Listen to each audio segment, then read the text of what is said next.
Another sweet song coming our way. Another sweet song on the radio. Another sweet song coming out of Rexona. Oh, oh, oh, it's on the radio. Like that boom. Oh, bum, bum, bum, bum, bum. Like that bum, bum, bum, bum. Oh, bum, bum, bum, bum, bum. Another sweet song coming our way. Another sweet song on the radio. Another sweet song coming out of Rexona. Oh, oh, oh, it's on the radio. Even though Albert said his music is sweet. I mean, it's got a good beat. Oh, somebody help me if I had more time. I mean, I'll do a little rhyme. Oh, yeah. Oh, another sweet sound. Oh, oh, oh, it's on the radio. Oh, yeah. Oh, another sweet sound. Oh, oh, oh, it's on the radio. Even though Albert said his music is sweet. I mean, it's got a good beat. Oh, somebody help me if I had more time. I mean, I'll do a little rhyme. Children, them like it. Oh, another sweet sound. Children, them want it. Oh, it's on the radio. We got a time and time. Don't worry about Rolly, I'll be doing fine. I can be out there still in the wind. I can be right there when the wind comes in. Oh, yeah. Oh, another sweet song. Oh, oh, oh, it's on the radio. Oh, yeah. Oh, another sweet song. Oh, oh, oh, it's on the radio. The people them like it. Oh, another sweet song. Children them want it. Oh, it's on the radio.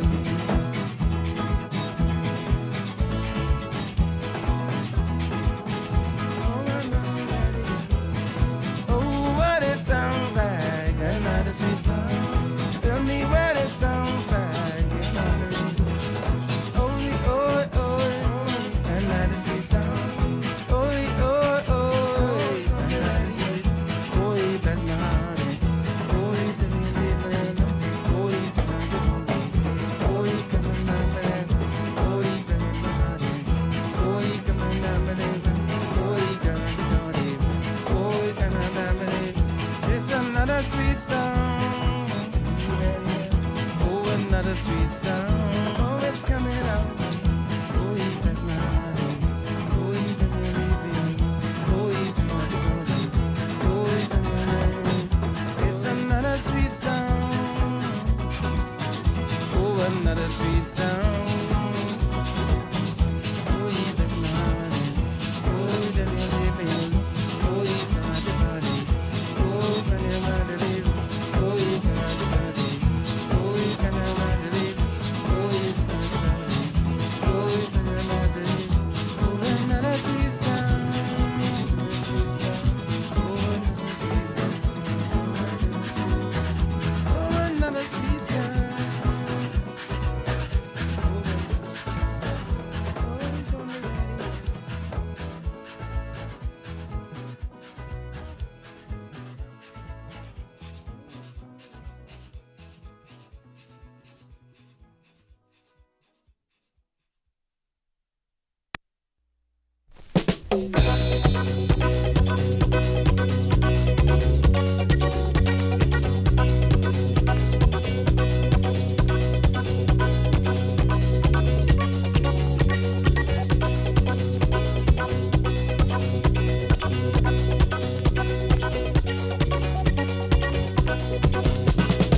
saw the prettiest girl in this world.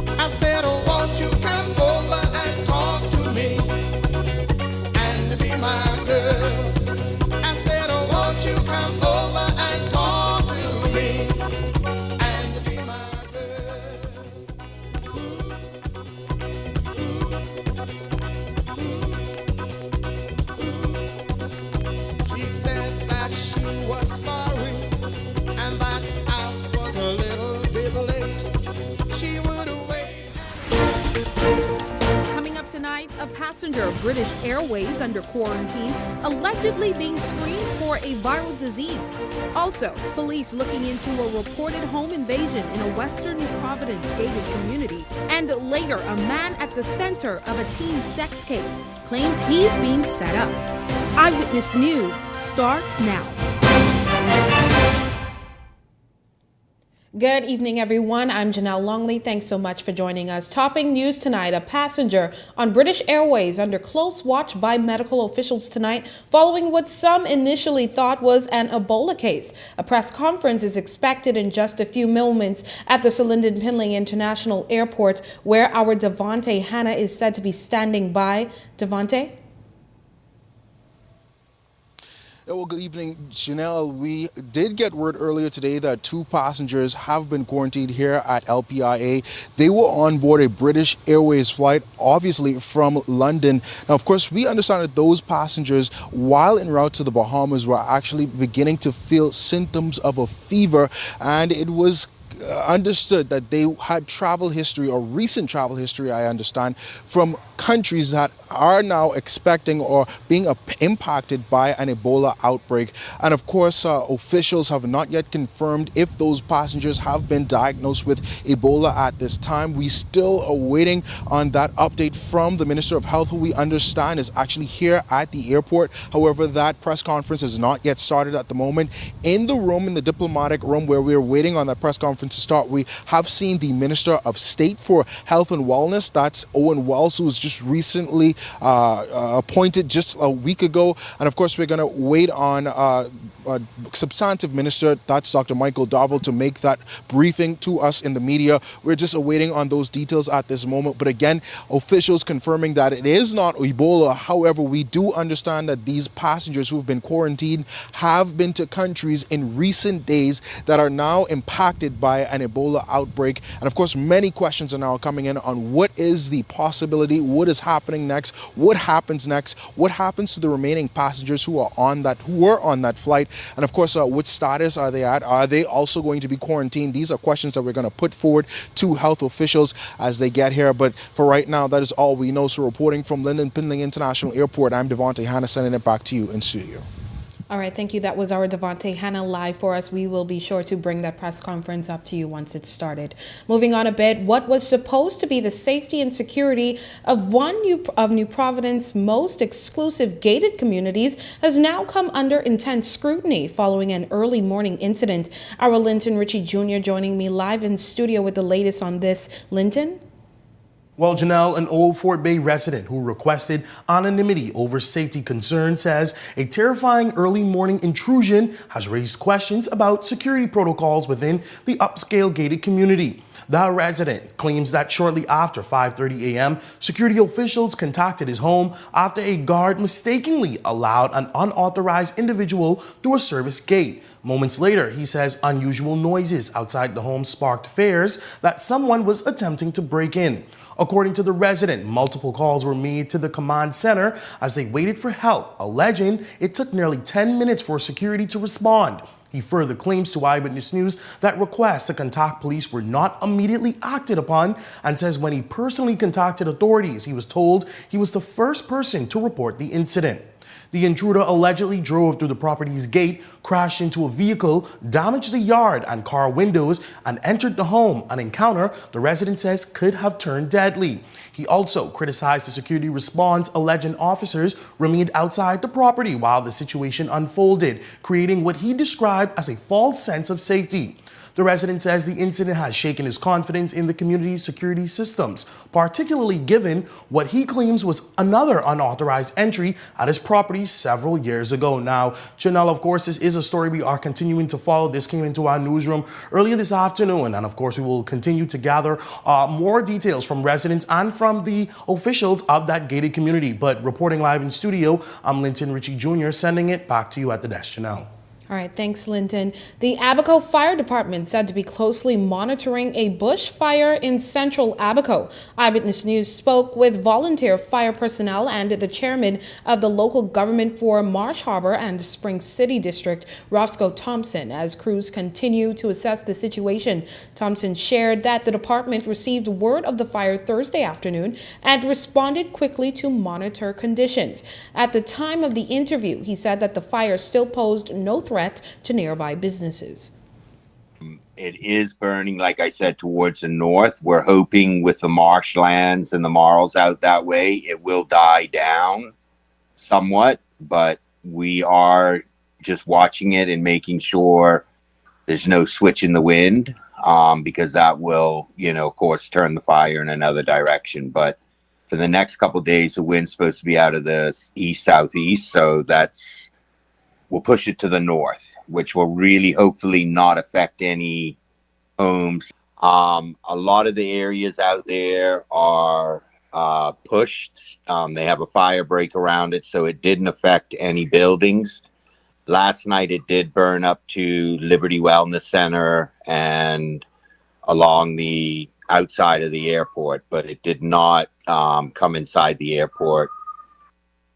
Thompson also revealed that stakeholders and area MP Bradley Fox Jr. will be in discussions about ensuring the fire department has the support and equipment it needs moving forward. Among those efforts is an expected recruitment drive for the fire department as officials look to strengthen emergency response capabilities in Abaco. Tanker with over 6,000 gallons of water. We have 3 pump trucks and another tanker.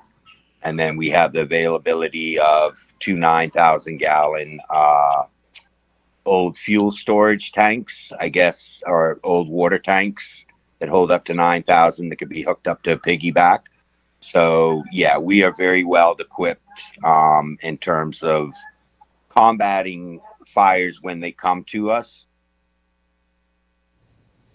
Well, in news from the court beat, a 26-year-old man accused of having sexual intercourse with an underage girl last November was denied bail yesterday after claiming the allegations were part of a setup. Prosecutors allege that Brandon Nemore had unlawful sexual intercourse with a 15-year-old girl in New Providence on November 8, 2025. The complainant claims she awoke in a bedroom to find the accused on top of her. The defendant allegedly removed her pants, restrained her, and forcefully had sex with her against her will. Justice Ellis denied bail on the basis that there was no unreasonable delay in Nemore's trial, that he had prior convictions and a pending firearm matter, and that he posed a risk to public safety if released. The judge also found that there was a risk of Nemore absconding before trial. The accused has prior convictions for stealing, bail violation, and assault with a dangerous instrument. Nemore denied the allegations and claimed he was a fit candidate for bail. He submitted that he was a, quote, victim of a setup, claiming that a group of people appeared to be setting up young men and attempting to extort money from them. Well, still on news from Abaco, police in Abaco are investigating the suspected drowning death of a 68-year-old American man whose body was found in waters off Hopetown Friday morning. Reports indicate that shortly before 8 a.m., officers were alerted by Hopetown Fire Rescue after an unresponsive man was discovered in the water near the sanctuary dock. Preliminary investigations revealed the man had been traveling by vessel from the United States with his spouse and others. The group had attended a social gathering at a local business Thursday night. Police say around 9:30 p.m., the man's spouse and 2 others left the establishment, leaving him behind with another male. Investigators were told the victim later asked the man to accompany him to another location, but the request was declined. The following morning, shortly after 5 a.m., the man's spouse reported that he had not returned to their vessel, prompting a search effort with the help of volunteers. During that search, the man's golf cart was found near the dock, and a short time later, his body was discovered floating in the water. He was taken to the Marsh Harbor Healthcare Center, where he was pronounced dead by a physician. Investigations into this matter are ongoing. Still talking news from the crime beat, 2 individuals, including a serving member of the Royal Bahamas Defense Force, are in police custody after officers seized a firearm during an early morning operation Friday. Police say shortly around 1 a.m., officers attached to the Anti-Gang and Firearms Investigation Task Force, along with other law enforcement officers, executed a search warrant at a home off Seabreeze Lane after acting on intelligence.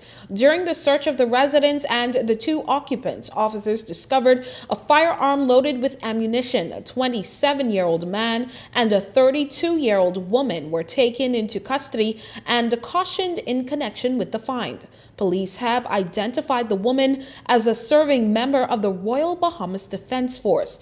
The investigation into this matter is also ongoing. Switching gears, President of the Bahamas Union of Teachers, Belinda Wilson, confirming that students affected by a recent scabies outbreak at Harbor Island All-Age School in Eleuthera are being kept home as health officials continue to monitor the situation. The school was forced to shut down last week following the outbreak. Wilson says authorities are keeping a close watch on the matter to help prevent further spread among students and staff. I've received a full report from the shop steward at Harbor Island Comprehensive School, and I've communicated with the Ministry of Education officials. So all of the students that were affected will remain at home until they're cleared by the doctor. The school will be cleaned and the union will continue to monitor this situation. We want to say to parents and the children to ensure that they are using all of the health protocols that the doctors would have instructed. Well, the Davis administration in its second term is now moving to tackle growing concerns over high rental prices and housing conditions across the country. But one real estate agent says government may first need to strike a delicate balance between what tenants expect and what landlords can reasonably afford to provide. Somebody who may pay more may be more concerned about security. Somebody who's paying less may just be more concerned about having a roof over their heads. Both persons still deserve and should have the same protection, and should have the same basic amenities that is required. There's no single approach when it comes to rental properties, according to Rothia Victor, and she believes that may be government's first major hurdle as it attempts to address the gap between apartment prices and living conditions. Victor says the expectations of someone renting an $800 apartment may look very different from those of someone paying $3,000 each month. The government's housing agenda includes a national rental property registration system featuring enforceable standards and stronger protections for tenants, as well as a residential tenancy authority to handle compliance and disputes. Victor, however, questions whether tenant protections are the largest issue at play, arguing that many Bahamian tenants are already quick to demand accountability from property owners. From a lot of tenants that I've encountered, they know their rights. They know, 1, you cannot just put them out of a place. 2, you're entitled to a certain standard of living. If you take the landlord to court, the courts hold them accountable. The court system has been doing a really good job of holding landlords accountable. While many Bahamians continue searching for more affordable rental options, some property owners could face pressure to lower prices if government moves ahead with new standards. But Victor says those same landlords are also navigating rising costs of their own. Recent increases in construction materials and other related costs have also created additional pressure on property owners and developers. You have rising costs of real property taxes. You have plumbing. I know a lot of us realize that the Bahamas has, especially in New Providence, you have the water table. So many properties end up after a year or 2, sometimes longer, having sewer issues. So whereas you may have built a septic system where you may only have to pump maybe once every 2-3 years, a hurricane, you have the cost of insurance, you have maintenance. So all that has to be considered, and then you want to make sure you pay your taxes because you don't want to find yourself in a position where you're owing taxes and then you're being charged interest on it. Victor says government may also benefit from looking at models already used in other countries to help create a system that protects both landlords and tenants. In New York, I know they have something called a rent stabilization program, where, let's just say it's an apartment complex. It may be 1 or 2 units in the apartment complex that is rented at below market value. And the owner would be given a concession on taxes to offset the cost of the rent that they're not charging. In news from the political front, Minister of Foreign Affairs Fred Mitchell not holding back tonight as he rallied against the Free National Movement during the opening of Parliament on Wednesday. It comes as F&M officials heckled at West Grand Bahama Member of Parliament Kingsley Smith during the proceedings. But what Mitchell is also taking aim at is how he says a female opposition MP voted against Bamboo Town's MP Patricia DeVoe returning to the lower chamber as House Speaker. They topped off the nuttiness and stupidity by voting against the choice of Speaker. The MP for Killarney, a woman who was in the press boasting about how she would be a champion for women, but the first vote in the House of Assembly that she cast was to deny a woman the seat of Speaker in the House of Assembly. Both women on the F&M side voted against the woman Speaker. Shame on them. Then there was the Looney Tune from his seat, outdoing the man from St. Anne's, shouting, "Penziani, agite," at the Deputy Prime Minister, and he, the member, could not be quieted. It was like pulling teeth. And so this is what we'll face going forward, I imagine, a leader who sits silently having lost a delusional nasty campaign, and the minions left to do the dirty work. Even the dulcet-toned MP from East Grand Bahama got into the mix, babbling under his breath as his fellow Grand Bahamian took the oath, something about answering questions. One MP described the rumors surrounding all this stuff as ill-conceived, defamatory nonsense. Well, with the cost of living under increased scrutiny amid a tense global economic climate, the conversation surrounding a possible minimum wage increase is once again taking center stage. Our Rebecca Bain reports. If minimum wage is increased, what should it be? It's a question now dominating social media platforms across the country, sparking heated debate and divided opinions online. But on the streets, many Bahamians appear to agree on one thing. The current rate of $6.50 an hour is no longer stretching far enough. $550, $600 a week is like what I think should be minimum wage. About $400. $400 a week. That would be, yeah. It don't have to be nothing crazy like, 30 an hour, but like probably like 10 to 15. $10. 10 wouldn't kill nobody. Some say that rate does not sustain the average Bahamian household, and for others, they argue it can barely cover basic expenses for a single individual. I don't think I should be spending $1,200 to live in Vauxhall. I'm so sorry. You know how much a 1-bedroom costs over here? Over $1,000 on a good day. No one can make that. No one can pay for a 1-bedroom off minimum wage. It's not enough. It's definitely not enough for anybody to survive. Others say they feel overworked, underpaid, and increasingly frustrated as the cost of living daily continues to climb. I feel like a lot of jobs now, you sign up for one position and you end up doing like 4 more on the job. So, and most jobs don't have like a secured annual increase. Another concern emerging in the debate is the impact low wages may be having on young professionals. Some Bahamians who pursued their education abroad say they are hesitant to return home. Varying salaries may not match their skills, education, or expectations. You know, they always say, oh, well, go home, go away, get your degree, come back home. There's always jobs for you guys. First and foremost, a lot of people that go off to work and get these degrees, there's no jobs for them when they come home. And as we already know, minimum wage is trash, so they're working these jobs just to survive. If you're not providing the sufficient jobs and everything for them in their own country, why would they stay? Meanwhile, the minimum wage debate does not just impact employees. It also carries implications for employers. While some business owners fear an increase could place added pressure on operating costs and profits, one accountant says adjustments can be made if they are introduced responsibly. Realistically, if the trends are going up in terms of cost, that means you took your profit margin up. So that means you do have that headroom to actually get that done. During the Davis administration previous term, Labor Minister Pia Glover-Rose said government had not yet received recommendations from the National Tripartite Council regarding another wage increase, but maintained that any decision would be approached responsibly. For now, whether Bahamian workers will see more money in their paychecks this term remains unclear. Rebecca Bain, Eyewitness News.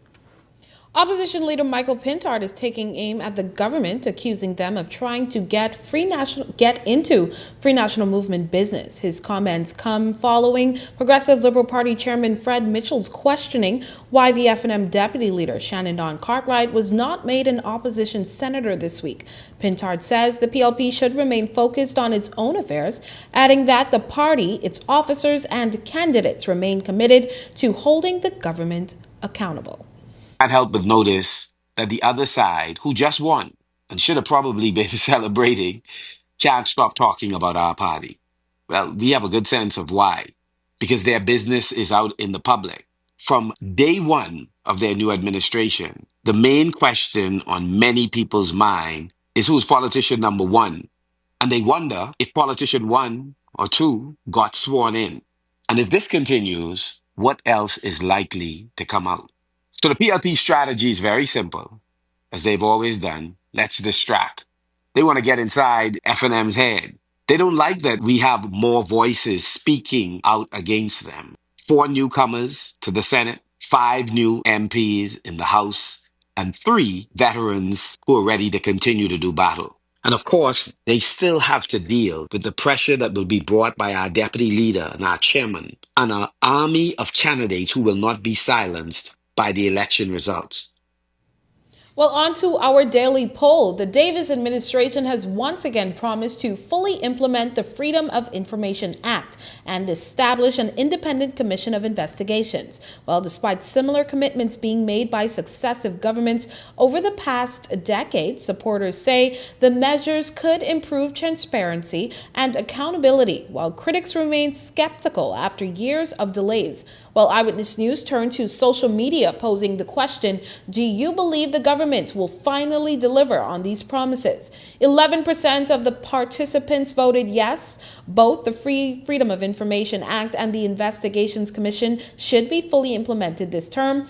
87% voted no, these promises have been made too many times before, and 1% voted I believe one will be implemented, but not both. 1% voted not sure.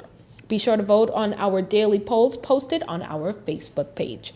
Well, we've added another access point to make sure that you're up to date with news, so don't forget to follow the Eyewitness News WhatsApp channel by scanning the QR code on your screen or visiting our social media pages for a direct link. And while you're there, don't forget to follow Eyewitness News on Instagram and Facebook. And if you've got a news tip or if you've seen news in the making, call the Eye on News hotline at 397-6397. We also invite you to send your letters to the editor for publication on all of our social media platforms at eyewitnessnewsbahamas@gmail.com. And if you're watching on our Facebook or YouTube page, share your thoughts about today's stories in the comments section. We want to hear from you. Well, we are just getting started in Eyewitness News, but when we come back, geopolitical issues continue to drive up inflation, according to recent statistics. We've got that story coming up, and later psychologists chime in on government's intention to solidify mental health leave for workers. We've got more on that right after this break. Ladies and gentlemen, distinguished guests, and everybody watching from Nassau. Tonight, we welcome a star. So please join me in welcoming the barbecue rap star! Star of the show! KFC, it's finger licking good. Hey, psst, it's me, Cyndi Lauper.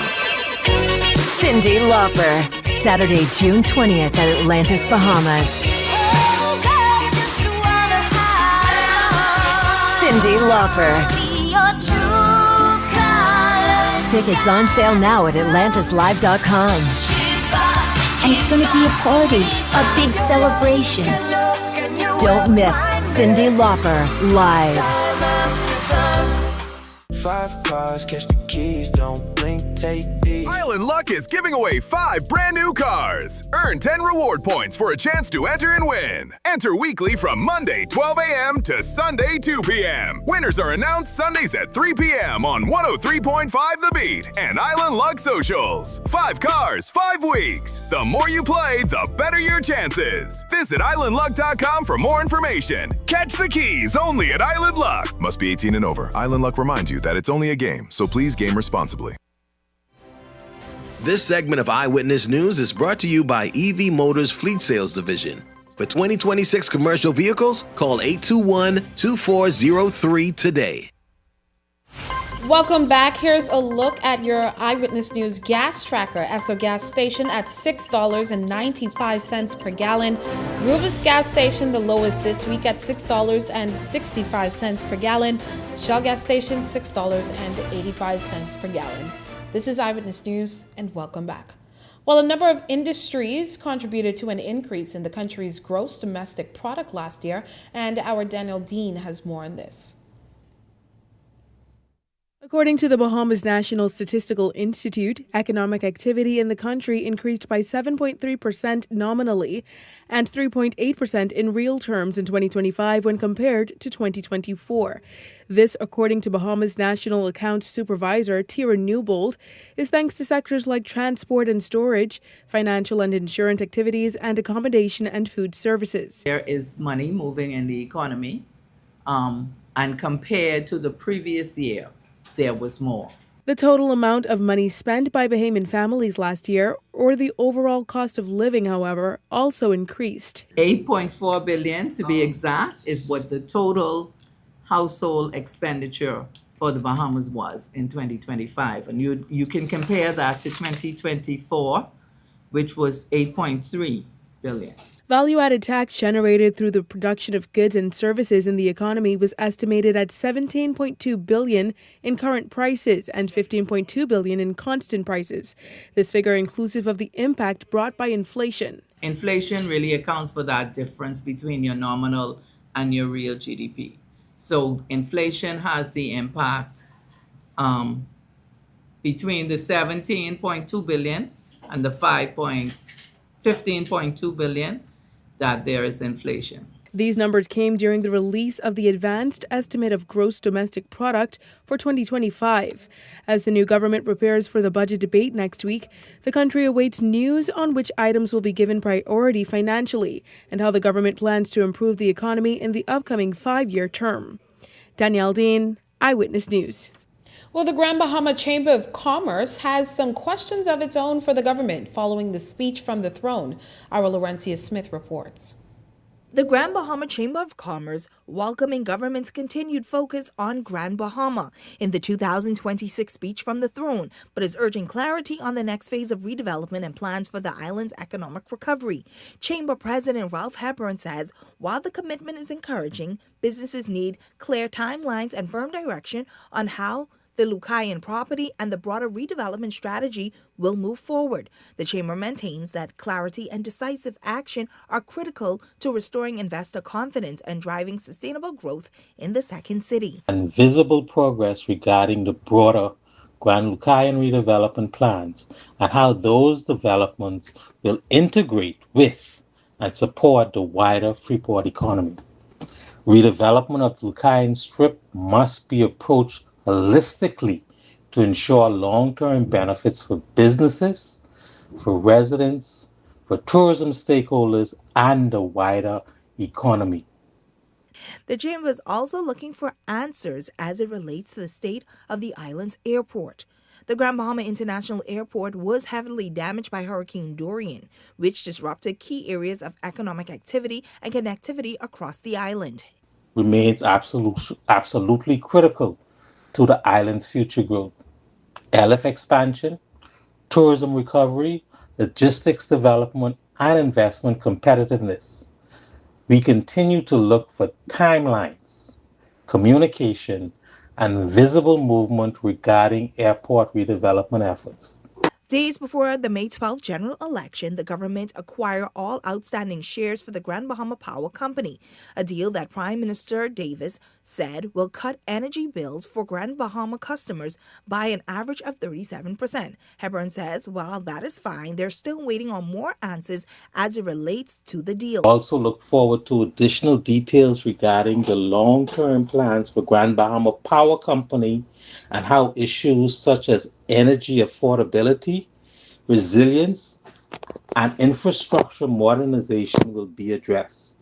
Laurencia Smith, Eyewitness News. Well, under the previous term of the Davis administration, labor reform remained a key focus, with discussions centered on strengthening workers' rights and modernizing employment standards. Among the proposals considered were enhanced maternity leave provisions, the introduction of paternity leave, and the possible inclusion of mental health days as part of employee benefits. The measures formed part of a broader effort to improve workplace conditions and align national labor policies with evolving social and economic realities. The chair of the Bahamas Chamber of Commerce says discussions continue to ensure any proposed changes to labor legislation strike a balance between employees' welfare and business sustainability. Let's be honest. Who foots that bill? It is the business that foots that bill. But what is the business getting back in return? And that is the question that we constantly pose. That has been our answer from day one. What are business getting in return? Is there going to be an increased level of productivity? Are the skills being taught to those employees, to the students when they come out of school? So we're looking forward to see what education does. The chairman further stressed the importance of education, saying it is key to preparing young people for the workforce so they are equipped to meet industry demands. Am I getting better customer service for it? Is the level of productivity going to be there, right? Turnaround times, right? If I'm manufacturing, am I going to have less wastage? But the amount that I've produced has increased. So now I can decrease my cost of production so that now I can afford to pay you the extra that is needed. There needs to be a balance, and that's what we're seeking. Well, government is said to be exploring mental health leave, as mentioned earlier, for employees under the Employment Act 2026, and that is expected to be passed this year. The landmark move was mentioned in the speech from the throne read by the Governor General during the opening of Parliament this week. The move is being welcomed by the Bahamas Psychological Association president, Dr. Wendy Fernander, who says some may have already been taking the days. She suggests it should operate similar to a sick leave. Now, I'm fully aware, I'm cognizant, I've worked in the public sector for many years, and so I know that people will use it. So I think that there should be due diligence done. Now, you don't know if someone is experiencing anxiety, but I think that if someone, I think that there should be checks and balances so we know that people aren't using the system. But overall, I think that's a great effort towards helping people, particularly as we were talking about this whole thing in relations to what we are seeing. And let me tell you, anxiety right now is the number one, anxiety, depression, actually the number 2 burden of disease globally. Well, Dr. Fernandez says, however, that it should not end with the granting of the mental health days. So I think that that's a good idea to have mental health practitioners, have a psychiatrist, have a psychologist, maybe a mental health counselor attached to different companies so that in the event of emergency, these people are called in to assist. It could be grief counseling, it could be other crises that the person, maybe family issues, someone may be dealing with after an accident, whatever the crisis is. So I think that let's see where it goes. I don't know if the government has expanded on how they intend for this to play out, but I do know that it's important that it's not just you have the day, because what is that doing to the person? Well, still to come in Eyewitness News, Bahamas Power and Light is back on the move with its philanthropic efforts. But first, here's a check on tonight's weather forecast.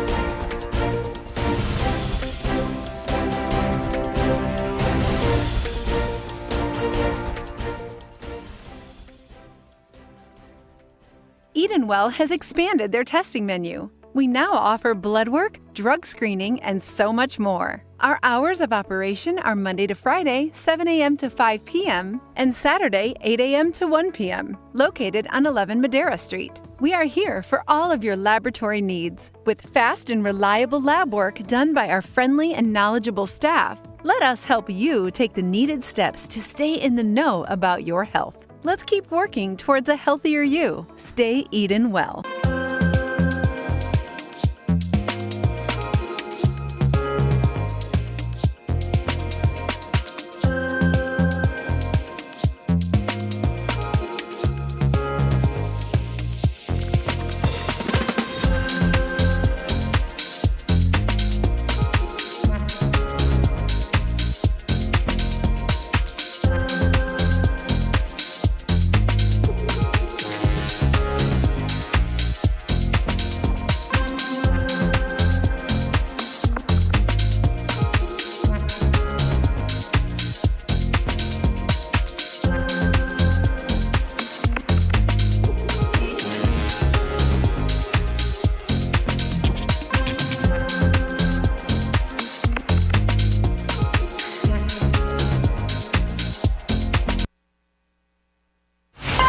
You're watching Eyewitness News.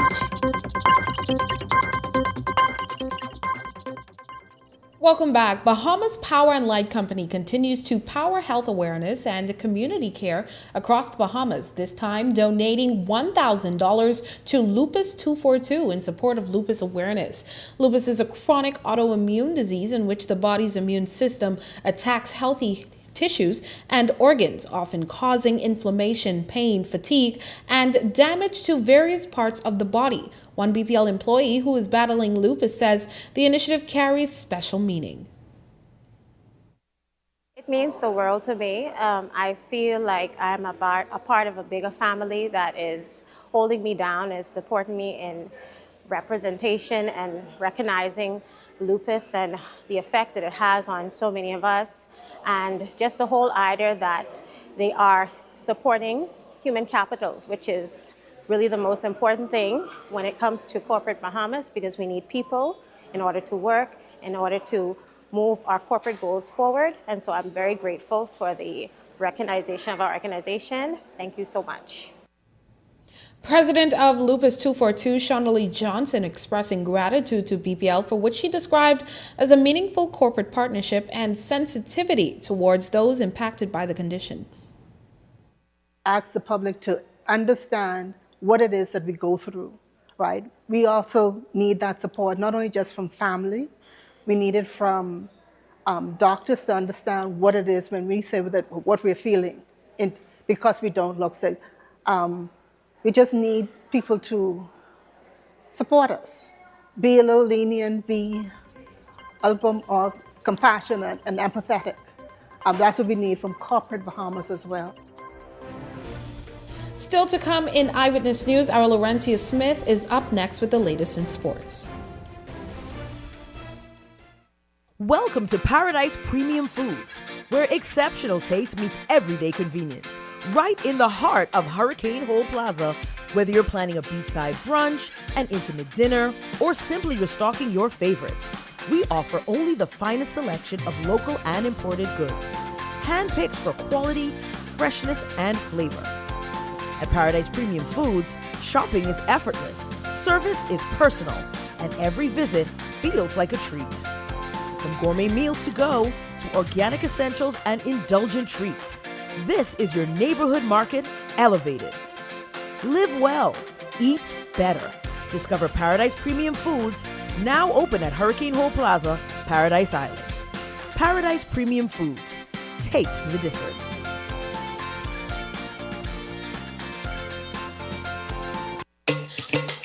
Wealth should not only belong to a select few. At Investar, we believe the door should be open to everyone. We provide options for planning a better future.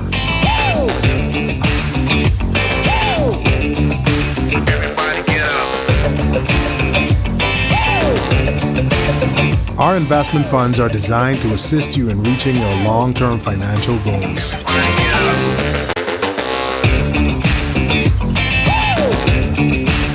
Let us show you how.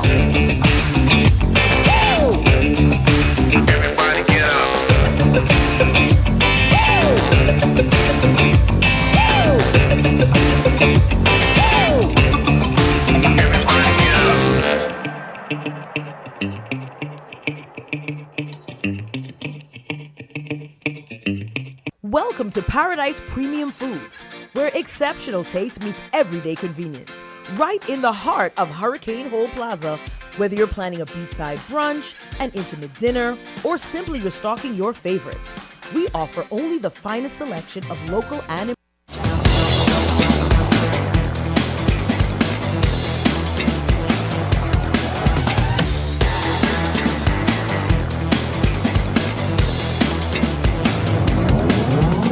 Eyewitness Sports is brought to you by 103.5 The Beat.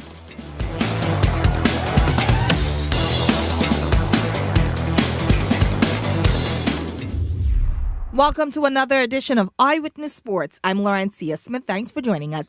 Topping sports tonight. Day one of the 2026 Stampede Haven Junior High School Nationals are now in the history books with a high-level action taking over the Roscoe Davies soccer field. Life Key International School came out firing on all cylinders in the quarterfinal matchup against C.I. Gibson, dominating from start to finish in a 6-0 matchup. Windsor School also made a major statement on opening day, overpowering Doris Johnson in a high-scoring matchup 6-1 victory. Anatole Rogers and St. Augustine's delivered one of the most intense matchups of day one, with Anatole Rogers pulling away late for the 3-1 victory. And in one of the intense competition of the quarterfinals, Life Key International School edged out Government High School in a hard-fought one-nail battle. Action continues today over at the Roscoe Davies soccer field as teams look to keep their national titles hopes alive. Stay tuned for Eyewitness Sports for more highlights. Meanwhile, in other news from Mingo Nation, the University of the Bahamas Mingo closed out their season in an epic fashion, securing a dominant 3-0 victory over the United FC in the Bahamas Men's Soccer League Men's Knockout Cup third-place matchup. UB started brightly and created several dangerous attack opportunities before finally breaking through in the 32nd minute, while the midfielder Kevin Thomas found the back of the net to give the Mingos a 1-0 advantage heading into the half. The Mingos continued to apply pressure early on the second half, but they were unable to extend that lead until closing stages. In the 84th minute, midfielder Ronaldo Green earned a penalty kick after taking down inside the box. Thomas calmly converted from the spot to double UB's lead 2-0. Thomas completed a sensational hat trick in the 89th minute, blasting home for an unstoppable strike to put the results beyond double and stealing a 3-0 victory for the Mingos. Decisively, goalkeeper Antonio Backfoot and UB backline delivered a clean sheet performance in what marks Backfoot's final appearance for the program. The win capped off an outstanding 2025-2026 campaign for the Mingos, highlighted by capturing the Bahamas Men's Soccer League title for the second time in school history. UB finished the season with an impressive record of 11 wins, 1 loss, and 3 draws for a total of 36 points. We just wanted to get a result. I was just happy to help the team, and all through and through, it's a team effort. I feel like I've been very consistent during the last few games, and it showed in this game as well. First and foremost, thank God always. Thank Coach Alex, all my coaches, my captains, and Ms. Rose for just believing in me for the past 4 years. And we just had one thing in mind today, and that was to win, and we did it. I came on the UB's campus not playing a lick of soccer in my life, and they put me in the goal and just believed in me for the past 4 years. Well, that's a quick look at sports at this hour. I'm Laurencia Smith. Stay tuned for more news on the other side of the break.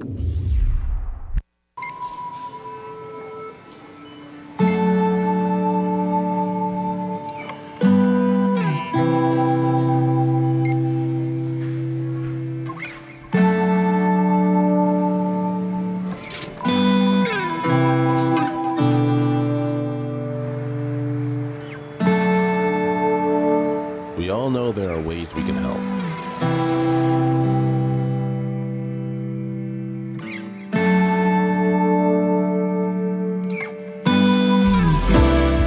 Your help can go even further.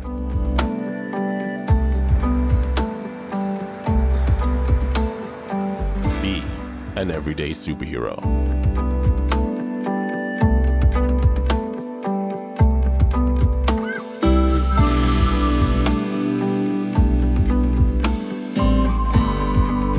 Donate to Hands for Hunger.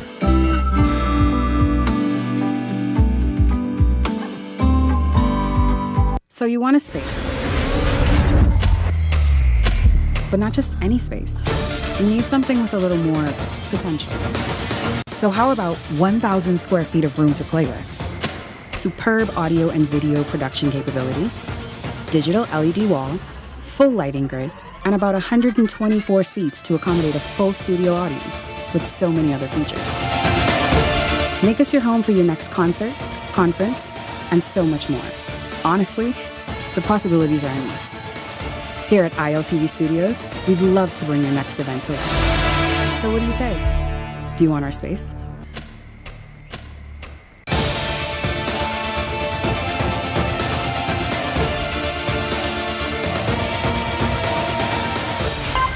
You're watching Eyewitness News.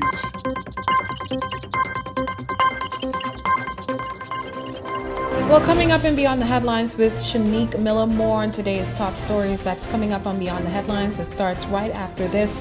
And that does it for us here at Eyewitness News. Be sure to look into our social media pages for more updates on those passengers that are being quarantined. But for now, it's been a pleasure having you in our company tonight. On behalf of the entire news team, I'm Janelle Longley saying good night and have a great weekend.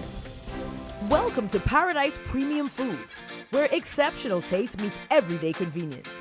Right in the heart of Hurricane Hole Plaza, whether you're planning a beachside brunch, an intimate dinner, or simply restocking your favorites, we offer only the finest selection of local and imported goods, handpicked for quality, freshness, and flavor.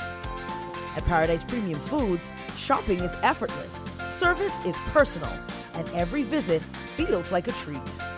From gourmet meals to go to organic essentials and indulgent treats, this is your neighborhood market elevated. Live well, eat better.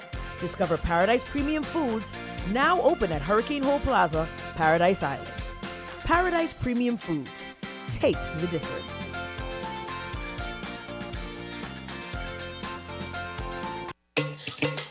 Wealth should not only belong to a select few. At Investar, we believe the door should be open to everyone. We provide options for planning a better future.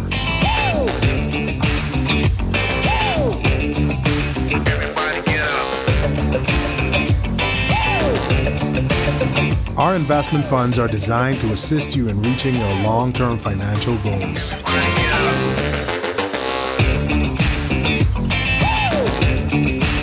Let us show you how.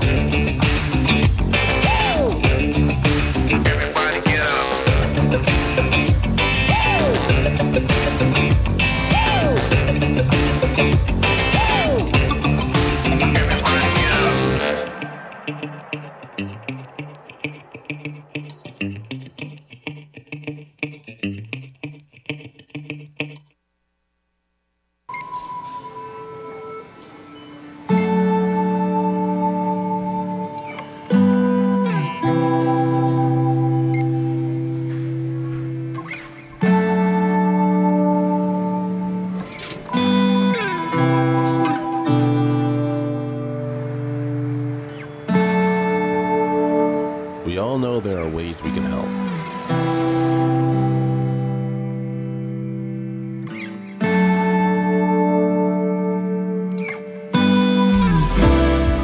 Your help can go even further.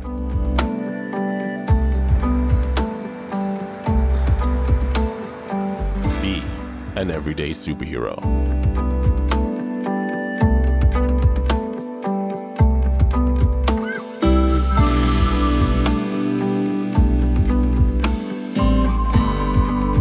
Donate to Hands for Hunger.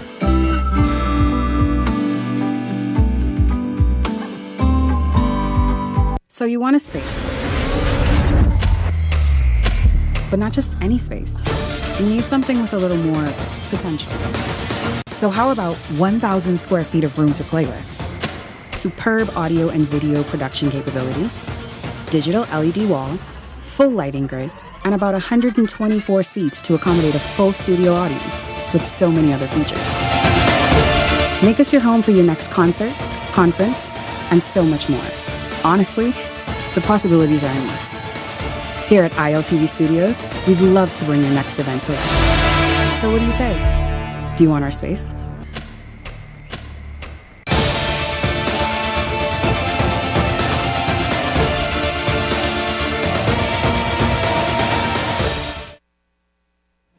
The thoughts, views, and comments expressed by the hosts, guests, and callers on Beyond the Headlines are not necessarily those of management, ownership, or production unit of the Verizon Media Group. Beyond the Headlines is a production of ILTV Studios and cannot be reproduced or represented in part or entirety without express written permission of the Verizon Media Group. Beyond the Headlines is the intellectual property of the Verizon Media Group. Copyright 2021.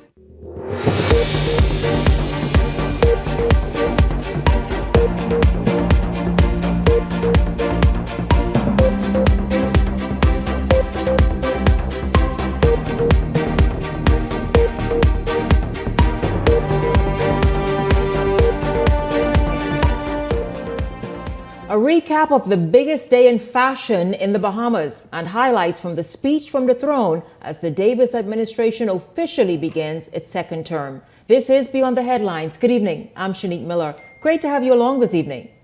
From pomp and pageantry to bold colors, statement hats, and tailored sophistication, today's opening of Parliament was not just a display of democracy, but a runway of Bahamian style and political tradition.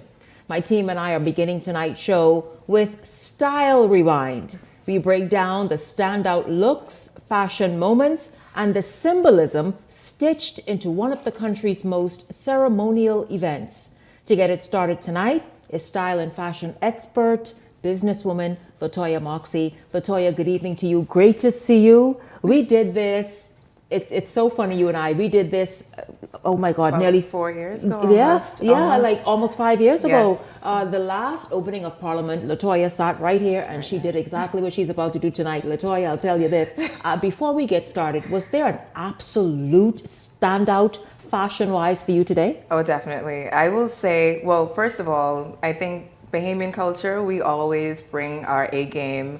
We bring it all. We always put it all out there. But I have to say, I hope I don't get in trouble for this because there were a lot of really great looks, but my favorite female, whether it was a parliamentarian or a guest, would have been, and forgive me for the protocol, you'll establish it later, but Leslie Miller Brace. I think she was stunning. just, I mean, the epitome of elegance, couture, tailor, structure. She got every single thing, everything right. Yes, I imagine Everything because, right. you know, of course, I was here behind the desk with our team, the Eyewitness News team, and our guests. So I only can see or saw it from what my vantage point. I imagine in person it must have been really breathtaking to look at. Yes, I love the fact that it was such a textured look. Not everybody can pull off a textured look, and she's very demure. She's very tall, very statuesque. So for some people, it could be very risky putting all of that, the fans, the side swirl in the Cinema Fascinator, the structure in her bag, the gloves, the peplum, the mermaid. Like, there was a lot going on. By the way, you all, we will be inserting photographs of just some of Latoya's top looks and pics throughout this segment. So that's what you'll be seeing on the screen. Yeah, but she got it right. She got it right. And like I said, there could have been a lot. Like, as you can see on the screen, she had a side swirl Cinema Fascinator, which is very modern, very trending. I love the fact that she respected the protocol, but she added personality with it. And her height was something that was just on display. The mermaid gown, just the silhouette, it really just accentuated her shape. And if you pay attention to the way Leslie dresses, she normally does very asymmetrical, A-line, straight, slim-fitting outfits. Yes. But this particular look, like, it accentuated her physique, and it was a really great silhouette for her. And I think that she was complimented exceptionally well by her husband. I think the morning this is a suit morning that suit, he yes? wore, Yeah. and we're gonna get into morning suits in a minute. But I love his modern take on the morning suit. Normally, the morning suit would be the opposite way of what he's done. You would see the lighter on the bottom with stripes, and so you it's see darker on the top. top. So I love the fact that he had that pop of gray. That was kind of daring, but it worked, and it didn't take the limelight or the spotlight away from her. So I think, I mean, almost literally, don't get myself in trouble here, but I would say definitely they your top three best couple. I will say that. Top well, three. I'm waiting to hear. Top three best couple. So we know that they made the top 3 in terms Yes. of best dressed couple. Yes. Leslie, perhaps the most outstanding female Absolutely. Dressed. Okay, so before we get into all of that, because I know you all are waiting, while the styles vary today, today is steeped in tradition. You kind of alluded to it. Let's get into that. Let's talk about the fact that, number one, we know local designers were kept very busy. You will shout out some of them in a minute. But let's talk about the tradition of the morning suit and sort of the whole British influence about what today represents in the Bahamas. So we've had a long-standing custom. We don't have a playbook. We don't have a public playbook of what we should be dressing like. But there's been a long-standing custom that we have been indoctrinated in by Westminster culture. And that's something that we play upon. And I love the fact that we use our personality to express the Westminster background that we are so accustomed to presenting. And we did it in a different way. I've seen it over the years, but this time I think we really showed a personality, and it's a testament to speak to what this administration, this government is about as well. By herself all with the structure. that, Anastasia Palacios. I love the color. One thing I have to say though, Shanique, and I think you and I spoke about this before, it is very difficult. Some people, your screens are showing you yellow, some screens are showing you green. I missed that Lincoln Deal's wife. Yes. Showed up, obviously I love very that. pregnant and looking nice. Lincoln Deal and Beth Deal, also my top 3 couple, they gave Camelot. If there was a thing in the Bahamas, they gave that. And I loved it. They scream youthfulness. They scream just what we should expect. A couple who is new family and young politician up and thriving and striving. This is. This is picture perfect. It should be in a magazine, and they're expanding their family. Congratulations to them, obviously. But I think that she always gets it right. I think she looks demure. She looks elegant. This is a representation of class personified. They got it right as a couple. Yeah. I love the fact this is Lincoln's first time in the house representing Lincoln is in a morning suit as well. Yes. And he kept it very traditional. Yes. As a young person, I was surprised to see him stay so classic and traditional. I applaud him but for that as sometimes, well. simplicity is best. And they got it right, keeping it simple. So everybody that I saw represented their personality properly. They respected, for the most part, they respected the protocol, and they just had pumps of their personality showing you who they are. And I think that that's a testament to how far we've come in the style and the fashion era for all of these pomp and pageantry. It was a whole week of it, I have to say. But today was the epitome and the culmination of seeing exactly how serious people take their appearance. My mom always used to say, dress how you want to be addressed. And I think a lot of people in Parliament got it right today. They got it right today for the most part. You're absolutely right. And I know you were talking about color and how colors can appear. I even asked you, please tell me what color this is, because on television, this looks absolutely yellow. Yeah. You mentioned Anastasia Palacios as well. Yes. Right, so go ahead. I want to talk about Star's look. I briefly saw this in IG story earlier. And Star is known for a very whimsical approach to her style. She is not your typical classic, simple, simplistic, minimalistic type of dress. She comes with all of the animation, and I'm here for it because it is truly her style. I love the fact, her hats are always a thing. If there's nothing else she's going to do, her hats are going to be a statement. And I think it takes a special kind of eye to appreciate, all that she's giving with the hat. But what I loved is that she tied it in with that canary yellow caped ensemble. It was a British designer. It was a UK designer. I think it was called Matt Store that she purchased this outfit from. Yes. And so this look, I love the fact that it's an ode to our culture as well. Well, first of all, do you know Leslie's designer? I do. So Leslie was designed by April Jasmine, also known as April Burrows. And I've been working with April for a long time. And I remember when she got the call to do this look, and she was like, oh, we have to make it better than last year. And if you remember last year, Leslie wore brocade, and it was a statement piece as well, but it didn't photograph well. This actually photographs well because of the texture. And I think this could easily have been very costumey because of what's going on, but because of how delicate the texture is with the fans and the buttons and the tassels and the rosettes placed in the perfect place, it was amazing. We also saw Ginger Moxie. We saw, I think it was Jo Beth Colby Davis. Yes. We saw Pia Global. Were they local designers as well? Yes. So I can tell you that Jo Beth's outfit, her ensemble was also bought. She usually goes with a Bahamian designer, but I was told that this time it was bought. Pia Glover Roll went with, I know her hat was made by Nishan Roll.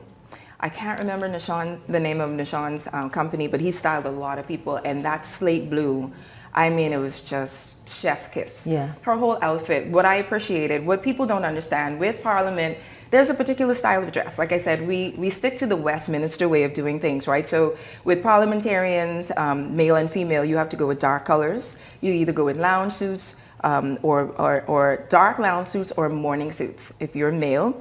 Women, hats, gloves, dark colors. Again, navies, blues acceptable, not too much jewelry, no overexposure of skin.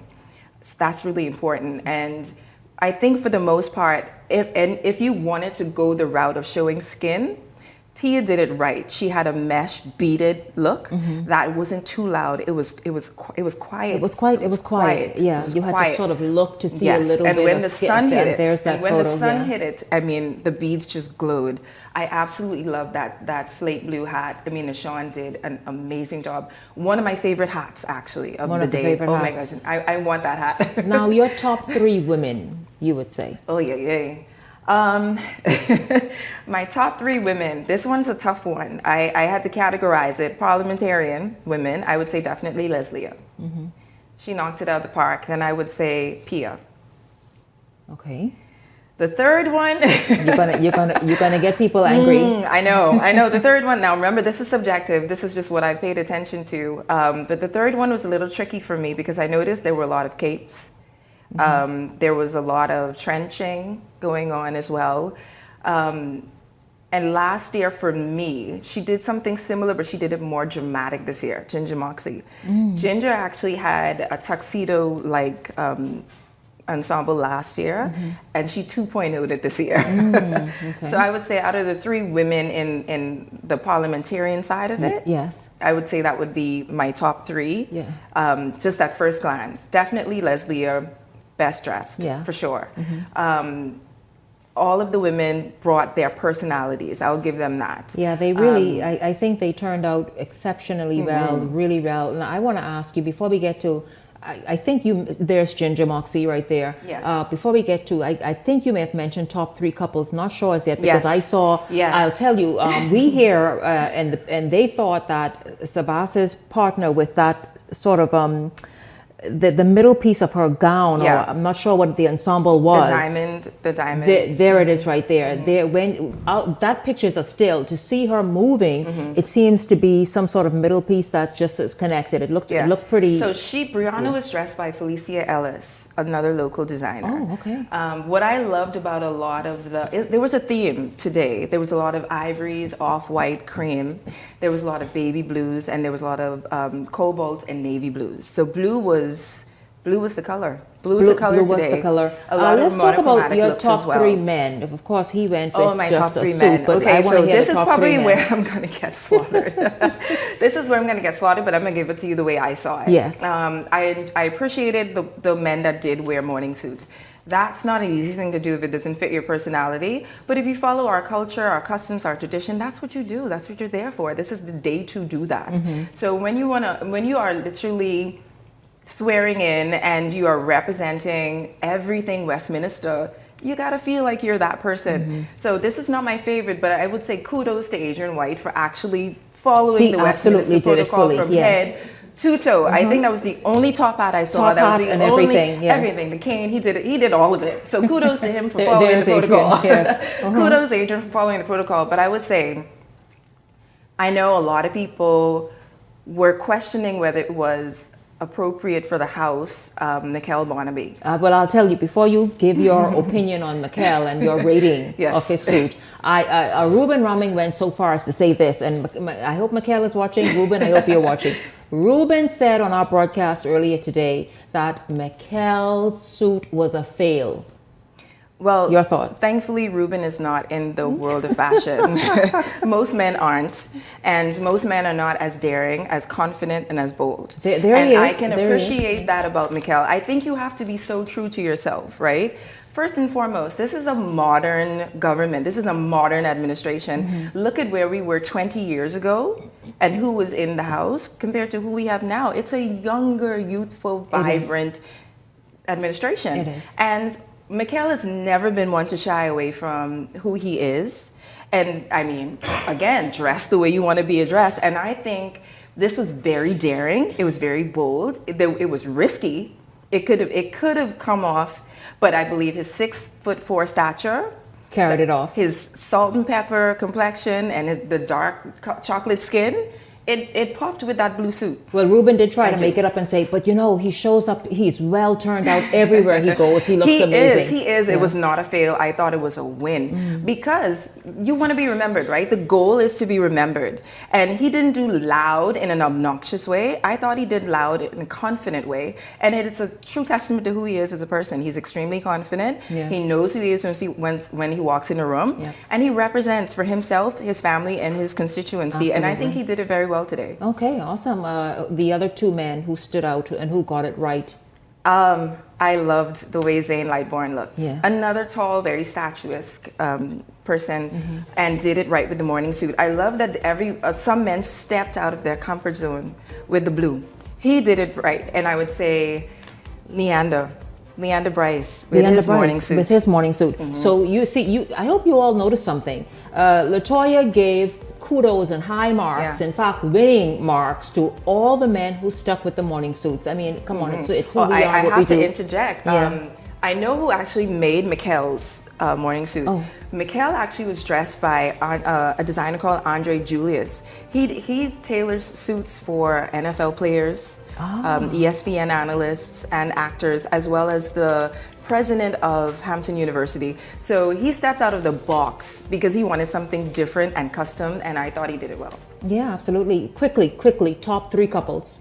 Top three couples, in no particular order, I would say Mikel and Lena Barnaby. I would say Leslie and Miller Bryce and Leander Bryce, and I would say Beth and Lincoln Deal. I think people would agree with you. Yeah. Yeah, I think people would agree with those top three. They showed up very, very well. And I like the Camelot reference you did to Beth and Lincoln Deal. Really, really. So much to look forward to with that couple. Absolutely. Oh my a lot goodness. to look forward to. They made me excited to want to see who they will become as his journey progresses. Awesome, yeah. Latoya, really so awesome just sitting here.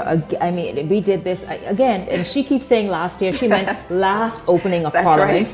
right. And so it's really awesome to have you here. You're a style icon yourself. Thank you. You know, and so it's always good to have your expert eye share with us and bring some light moments and insight to Bahamian style. Yeah, there was so much more.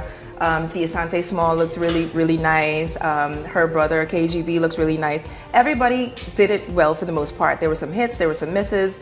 There's some conversation on shapewear. You know, that's a conversation for another day. That's a whole another day. But there's a lot to unpack. But it was a really good representation of style and fashion tonight. Absolutely. Thank you very, very much. Of course, we had to bring the expert in for this. You know, it's a big day in the Bahamas style-wise and otherwise as well, government-wise. But we had to bring in the expert to give her opinion, because when she talked about brocade and all the rest, I have no idea. And what color is this, by the way? I would say this could be a cross between a celadon green and a citron green. But I don't know what people's TVs look like. And that's what we have to be so careful, because everybody's TV ain't created equally with the HD and the 4K and the... Yeah, absolutely right. It's definitely a shade of green. Yeah, it's a shade of green, you all. It's shade of green. I thank you so much, Latoya Moxie. Thank you for being here. And thank you so much for helping Beyond the Headlines highlight the wonderful, beautiful moments of today's opening of Parliament. Well, don't go anywhere, because when we come back, we're staying there, but we're looking at some of the policy initiatives. And maybe you'll be surprised when you see my panel after the break. Stay close.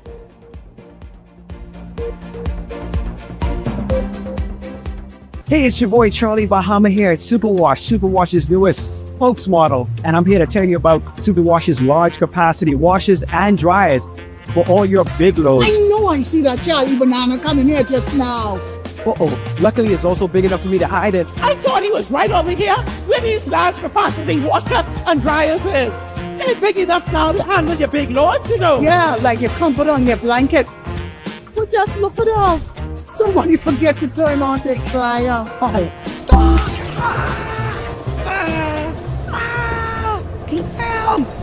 You hear something? Yeah, that's the sound of clean. Superwash washes you, process you, and entertains him 24/7.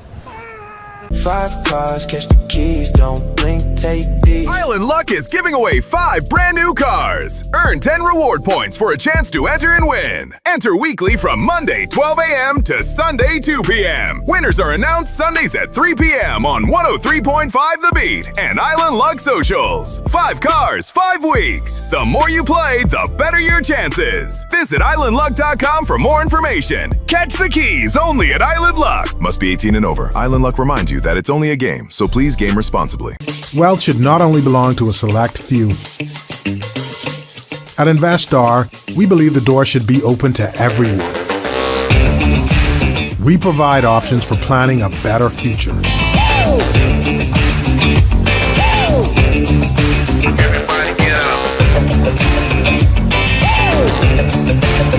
Our investment funds are designed to assist you in reaching your long-term financial goals.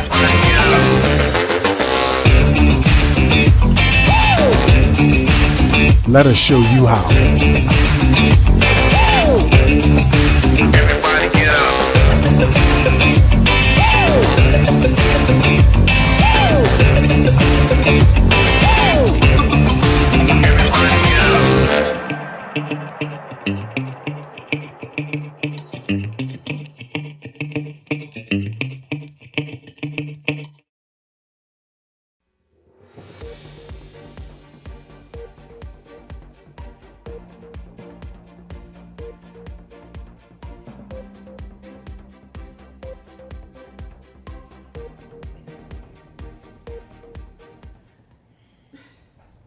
Welcome back to Beyond the Headlines. It's good to have you all tuned in. Of course, you know today is all about the opening of Parliament. At the top of tonight's show, if you're just joining us, you must go back and watch after I come up here, because we talked about the fashions. We called something called Style Rewind, and it was really, really super. So we talked about the top 3 couples, the top 3 women, the top 3 men.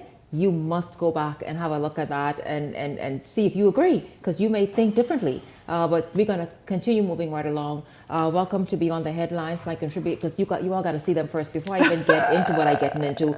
These ladies were out on the town today, all over the opening of Parliament festivities and all the rest of it. And so welcome to Beyond the Headlines, and good evening, Peggy, Candace, Gabrielle, Mackenzie, Ineas. Ladies, you both look stunning. Thank you. I see your fascinators.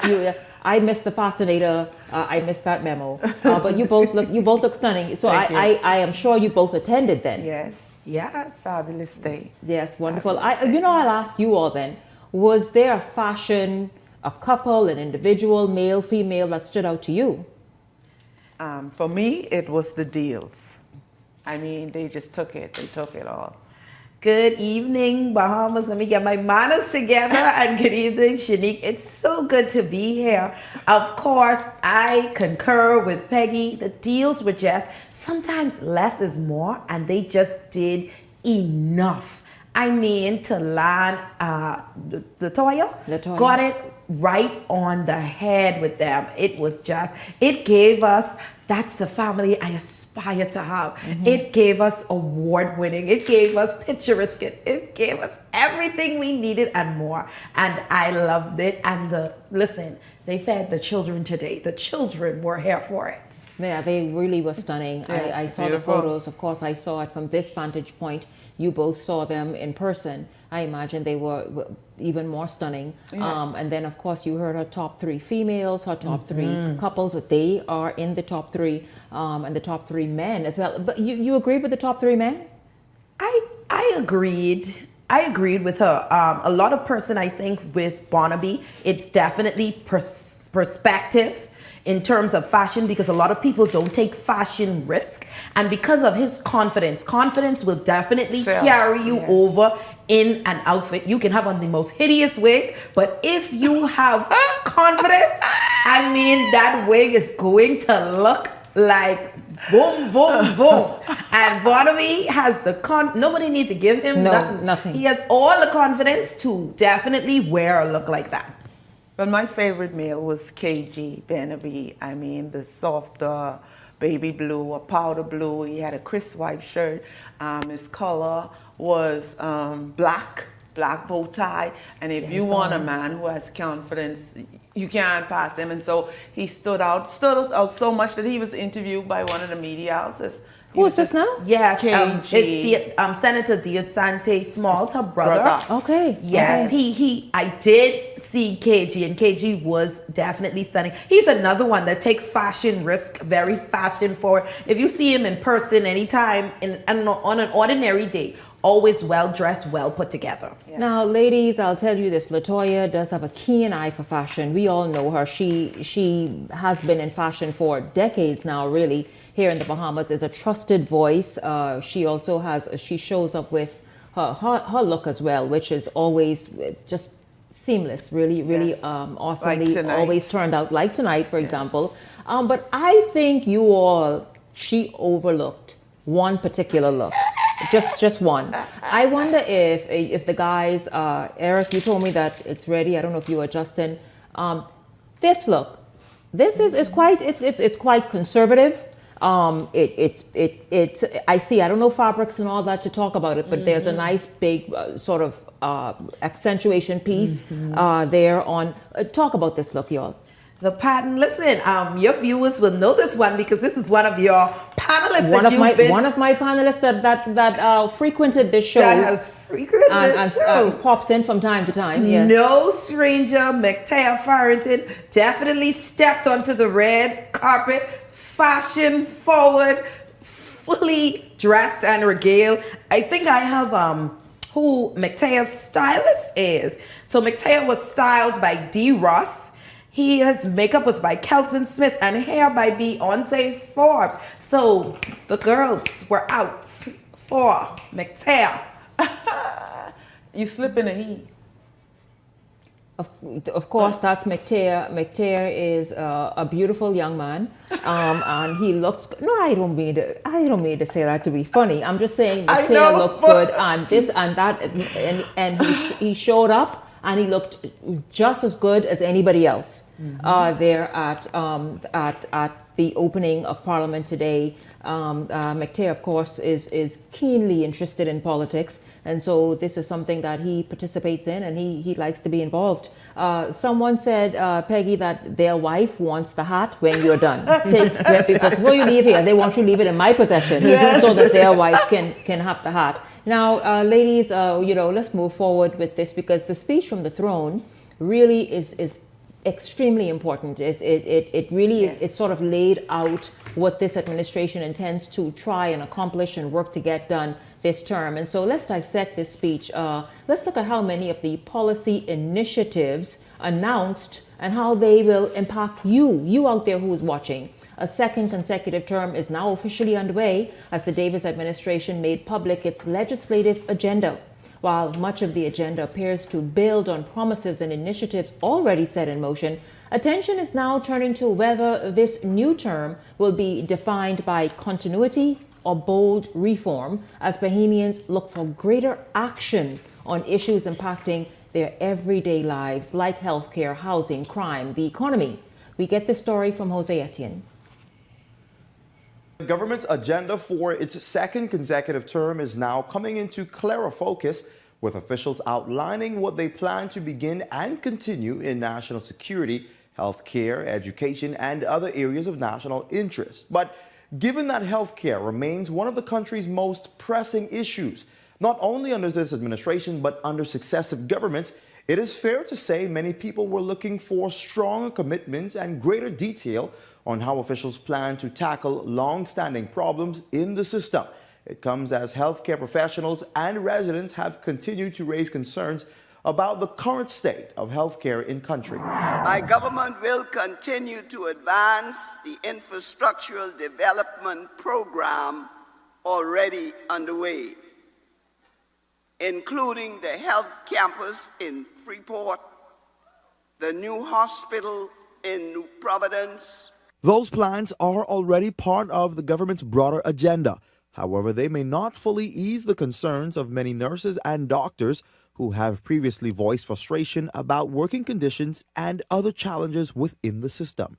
Today's speech from the throne did not specifically address some of those issues, including working conditions, supply shortages at some facilities, salaries, and benefits. These are issues that have previously led to industrial action and warnings of further action if concerns are not addressed. Nonetheless, there were several new initiatives mentioned. My government will continue to implement the Dental Professions Bill while modernizing dental regulation within the Bahamas. The speech also reinforced several commitments Bahamians heard during the recent campaign period. My government also intends to strengthen legal protections and support systems for elderly Bahamians through a new elder abandonment framework. More on healthcare. My government will further extend contributory health insurance coverage to the public servants, including contract workers. Despite continuing concerns surrounding healthcare, there is also growing interest in the new Ministry of Innovation and National Development, led by political newcomer Minister Sebastian. That ministry is expected to play a major role in advancing the National Development Plan. Technology is the cornerstone of the economy these days. Everything revolves around it, our educational system, our government processes.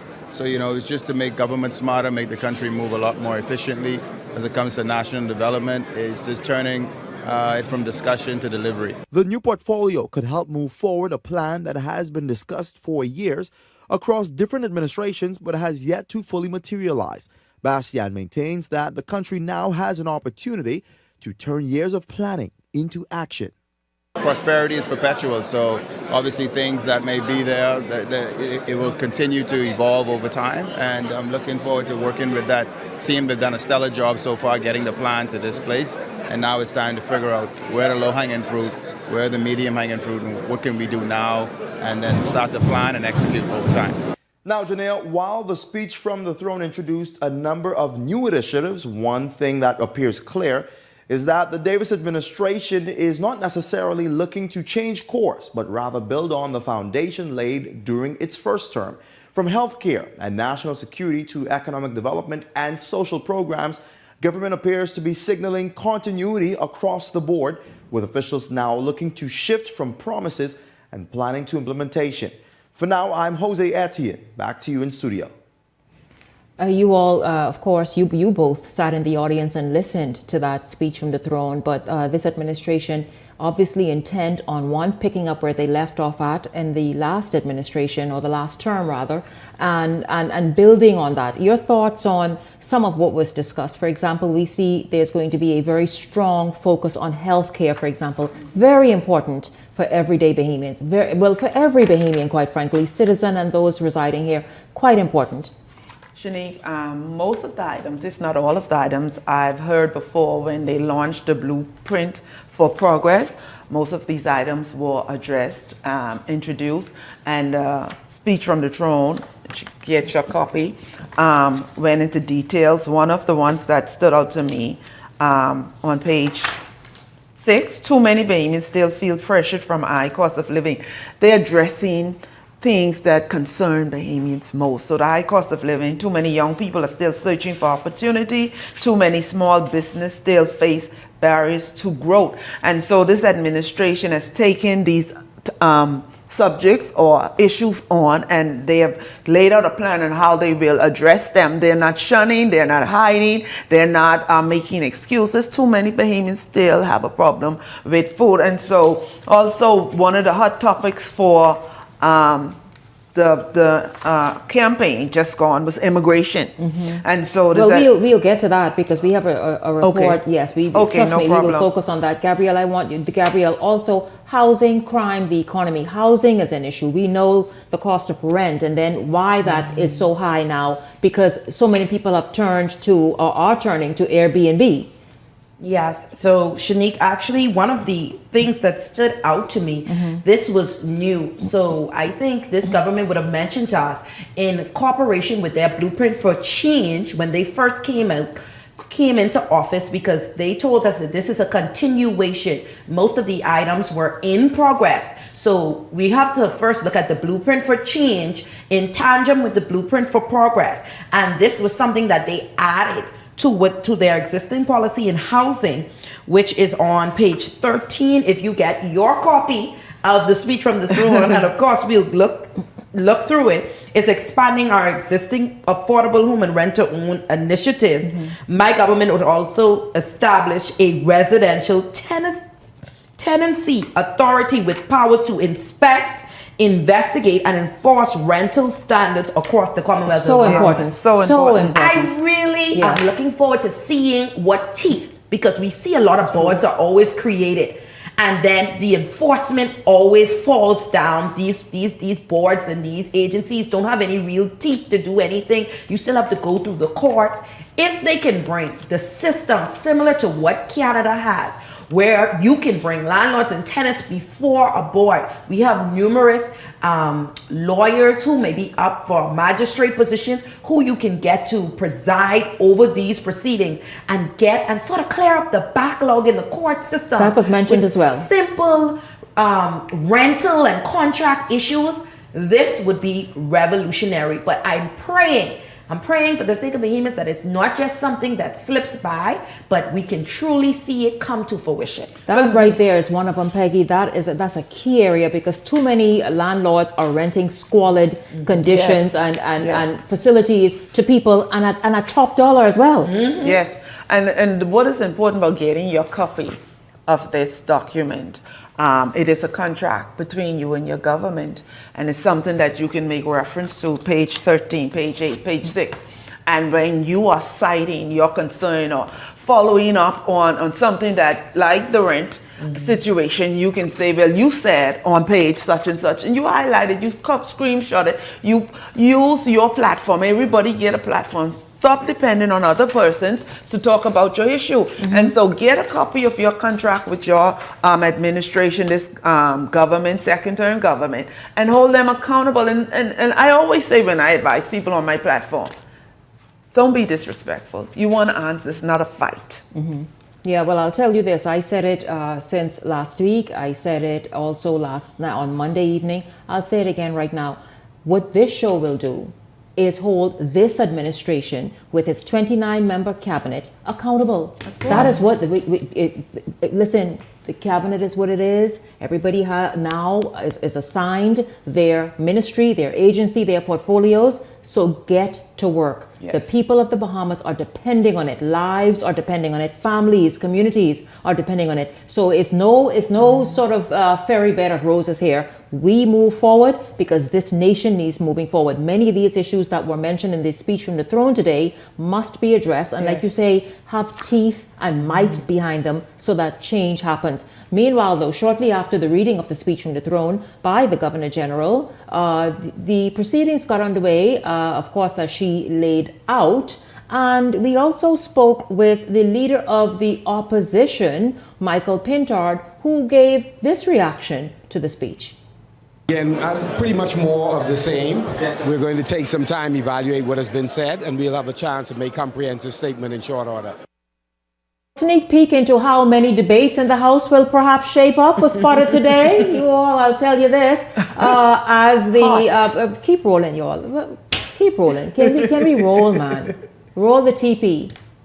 As parliamentarians took their oath that signifies the start of a new parliamentary session, a sharp exchange was caught by Linton Ritchie Jr. Here's what happened.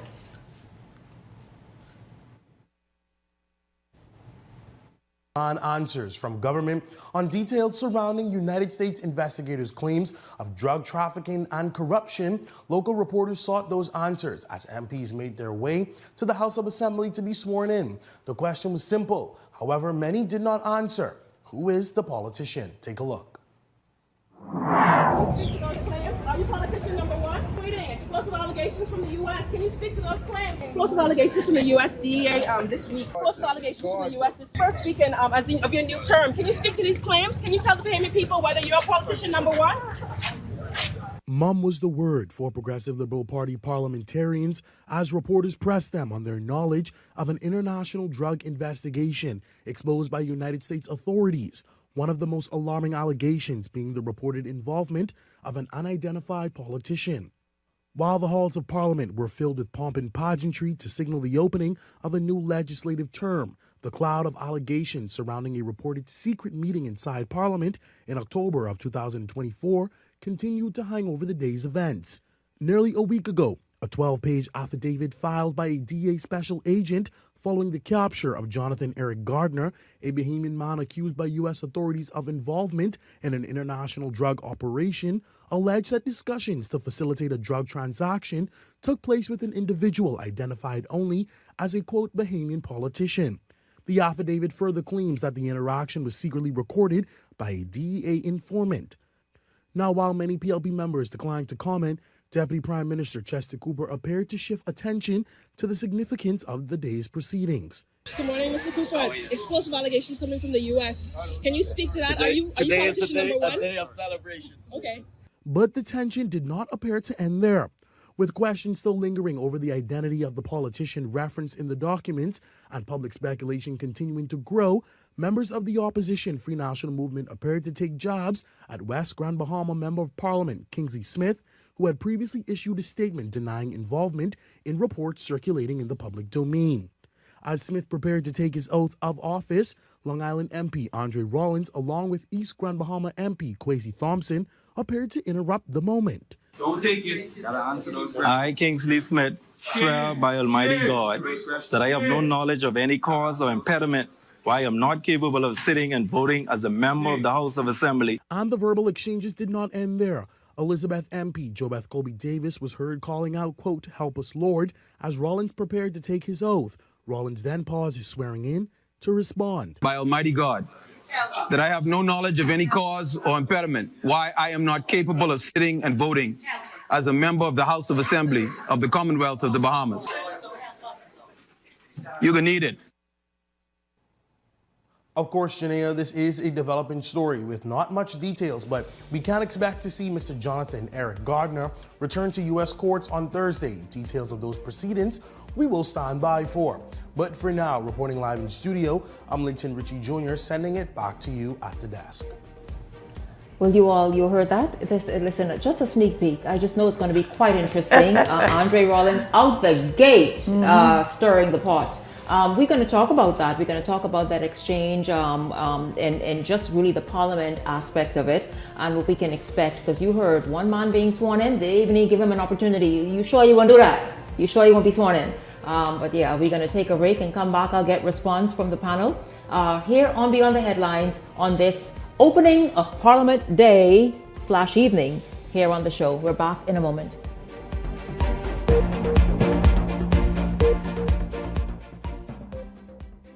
Welcome to Paradise Premium Foods, where exceptional taste meets everyday convenience.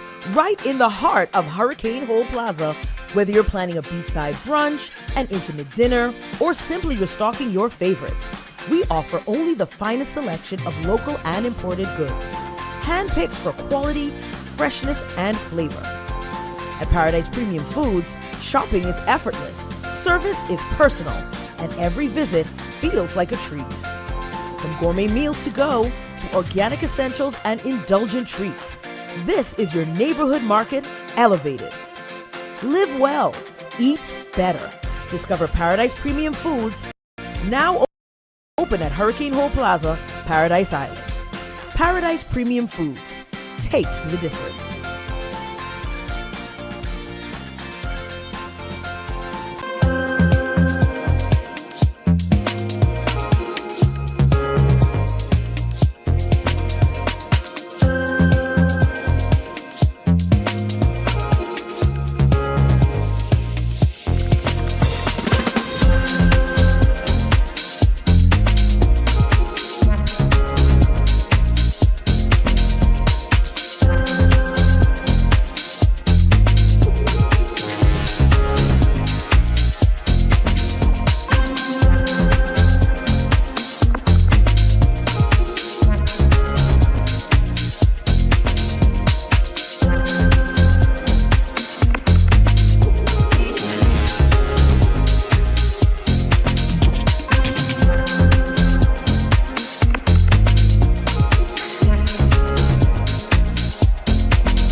So you want a space.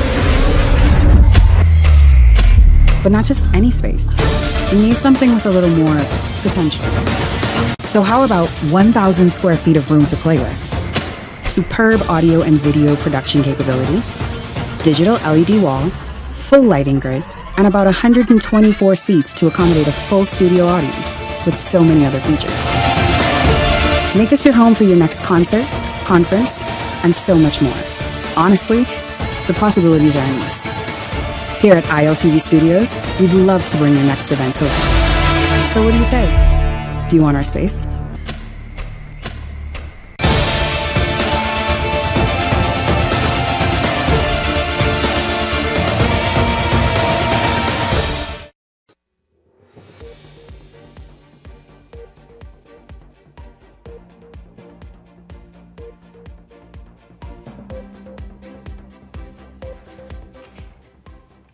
Welcome back to Beyond the Headlines. Of course, we are covering and talking about all things opening of Parliament.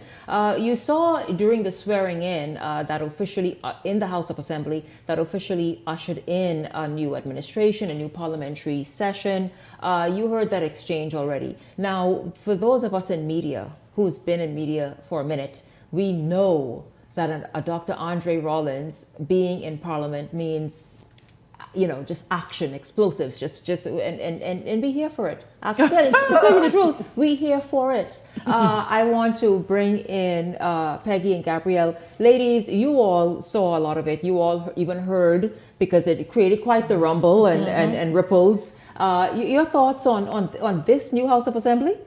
It's gonna be explosive, and the Senate. I mean, And this is gonna be the movies. I have two senators in particular that I'm gonna keep a sharp eye on, because I expect drama from them. But what Kingsley Smith did, he stayed focused. He did what he was there to do, and he ignored. And that is what the PLP did during the campaign.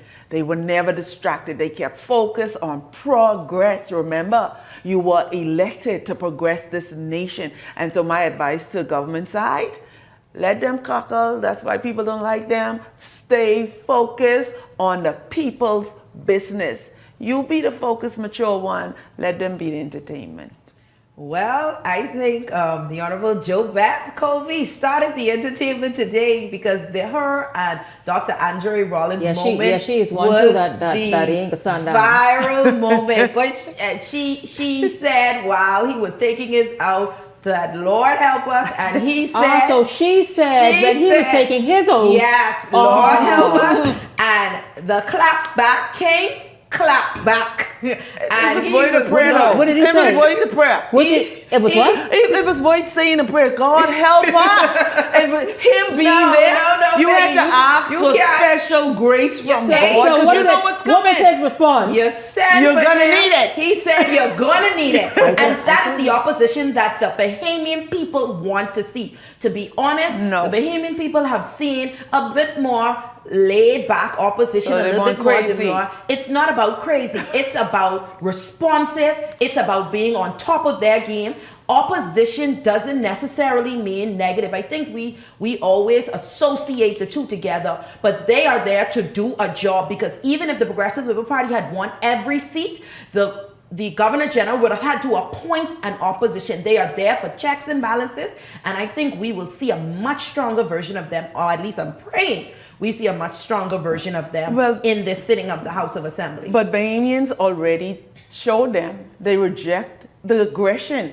They reject the short temper during the campaign. Bahamians might like trapsy, but they don't like crazy. They don't like they don't like that aggression that we saw today. Whilst the honorable gentleman was swearing in, Bahamians, despite us being trapsy, we want our government to be a government of order. Sensationalizing it a bit. I don't think that was aggressive at all. I think it was a little bit of teasing that they do all the time. Majority of Bahamians agree with me on the show. Just after that, after that came the comments of the Honorable JoBeth from her seat. So It's apples and apples. I think it was a little bit of teasing, a little bit of entertainment. I don't think it was anything that serious to say it was aggression to take it to that level. It wasn't any aggression. And I'll tell you, whatever it is, we will certainly have a be history watching. with Mr. Rollins. We know him, and we know what he brings there. But again, Anger management. we, the Bahamian people, will be watching. Certainly, the media will be watching. And taking anyone to task, again, it's all about the people's business, getting what needs to be done to move this nation forward. Well, here's something that people are keenly watching and very interested in seeing and hoping that this too actually happens and happens almost immediately. The Davis administration is taking a stronger stance on immigration. A new policy initiative outlined in the speech from the throne talks about move to locate people who overstay their visit. Janelle Longley has the story. That was good. Yeah, very good. We don't hear any national identification documents. The Davis administration over the next 5 years plans to introduce an immigration intelligence unit intended to enhance fraud detection. My government intends to introduce mandatory sentencing provisions for public officers found facilitating immigration or passport fraud. At the onset of the Davis administration's that first ugly term, bottle of water they concerns had arose there. regarding They know that abuse was a of work protocol? No, permits, right? leading to the creation of an Immigration Commission of Inquiry in 2023, though no word or update was ever provided by that committee on those issues. In this term, there are plans to introduce an Employer Immigration Compliance Act, imposing stronger penalties for abuse of the work permit system. and those provisions do not stop there. Also creating a Bahamian e-verification portal to ensure eligibility of foreigners to work in the Bahamas and stricter penalties. My government also intends to introduce daily overstay fines for unlawful overstay. The Davis administration also addressed labor issues. Up to May 12, unions were still reviewing new proposed industrial agreements. Among its promises, Employment Bill 2026 will strengthen workplace standards, expand maternity protections, provide leave for mental health and wellness, and establish new safeguards for working parents. And it's been a common concern for many visiting public offices about the strenuous wait times and inconveniences. A National Productivity Council is also being created to improve national efficiency and performance for the public sector. Janelle Longley, Eyewitness News. Of course, that is so much, and it's quite wide-reaching, Peggy and Gabrielle. You heard the new initiatives as it relates to labor, productivity. Listen, we talk about the public service and the need for greater productivity. Earlier this week, we also, in jest somewhat, talk about, that tip to be able to get things done. Well, there's a crackdown on that. And then, of course, you all heard the immigration, which is hugely important, everybody paying attention to, especially in the election season that just went, about cracking down on immigration. And so what was announced today, in part, because it was just so much announced and talked about, is the fact that people who overstay from day one, the fines will be going again. When we see these things happening in real time, they will be both of you, they will be something that really is transforming and transformative. Yeah, what we see in this speech from the throne and also in the blueprint for progress is it shows that this administration, this leader, is paying attention to the concerns of Bahamians, and he's making every attempt to close the gaps. We say my government will also establish an immigration fraud intelligence unit dedicated to investigating and prosecuting immigration fraud. And we know that is a big concern for many Bahamians, the passport scandal and all of that. And we saw a custom officer was charged before the court. My government intends to introduce mandatory sentencing provision to public officers found facilitating immigration or passport fraud. And so obviously this administration is paying attention and making every effort to fill these gaps, to close in any availability to commit fraud and any other crime in this country. So ladies, again, this is another unit. And my fear, as always, is a lot of times we have these commissions, these boards, but they don't have any teeth. We have to give our people the legislative power to really go after these persons. We have to fund, I repeat, fund these units, commissions, in order for them to be able to operate effectively. So that's all I would say there on immigration. So once we can see them have the funding and the backing, I think we can see something like that really bear fruit. And I'm honestly, I'm wishing the government all the best, because these are things that are going to benefit all of us as Bahamians. So it makes no sense rooting for the demise, because all of us have to live here together as one. So I am praying for their strength to be able to deliver on their promises. But the other thing, Shanique, that they mentioned, very, very important, this productivity commission. I was able to speak briefly with Latre Raming on it. And Senator, Director, Communications, let me make sure I get all of the titles. All of them. I was able to speak briefly with him on what that is. And he basically told me in a nutshell, paraphrasing, that it was to keep government workers accountable to us. So we complain a lot about going to these ministries, but I really wish, Shanique, maybe you can invite him on a show to really flesh that out some more, to talk about how does that work versus the Public Service Commission, who is there to discipline and for these government workers to go before the commission if they're not performing based on their ACRs, etc. How is that going to be different and ensure productivity from them? Maybe our new Minister of Innovation can help to digitize some of these systems so that when I go to Ministry of Works and I submit my plan there, and the woman tell me come back in 2 weeks, it is still the same place I right where you left it 2 weeks ago.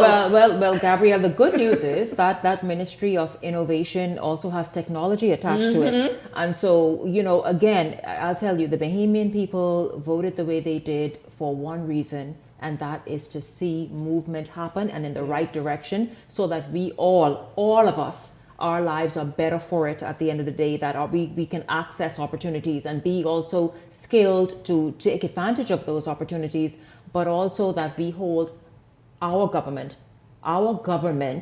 and various elected officials in it and opposition accountable. Yes. That's exactly what it is. So listen, you all, I want to shift quickly before we hear the indication to wrap up. Many of you around the country embraced Temperature Check, and I am so grateful for that. Temperature Check became the political series this election season, and I'll tell you what it did. As you all saw, my Temperature Check panel told the truth as they saw it. They went out and they put in the work and they told it. And much of what they called and how they called it and how they gave their analysis and assessments bared out in the election. And so I want to say to you, Peggy, to you, Gabrielle, and to Howard, Michael, Why did you tell me to bring the tissue? Michael hung out with us a few times on Temperature Check as well. You all did an amazing job. You didn't, I mean, listen, all kind of various accusations. What you like things? I want a minute. Yes, go ahead. Because you're commending us, and thank you so much. But I also want to thank you for including me, which was an extraordinary experience. I have people now shouting out, Temperature Check. No, the name is Peggy.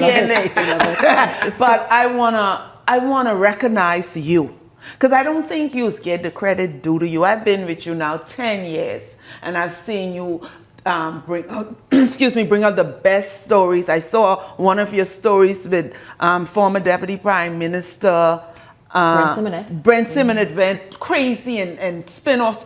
But in my opinion, you never get the credit due. Temperature Check took the Bahamas by storm. I mean, like people said, they were glued to it. If they didn't get the original time, they went 10 o'clock or they went to YouTube to watch. And so I want to congratulate you on you being, I keep telling you, you're the S, right? You're the thing. And you're the product. You're the product. But I also want to thank Howard Johnson because Yeah. it happened one day. We were just talking, and we were saying like, man, I want to do something. I was saying, I want to do something this election season, and that is how that came up. I also want to say thank you to the Grand. Okay. Minister, it might be easier. You guys come on this side.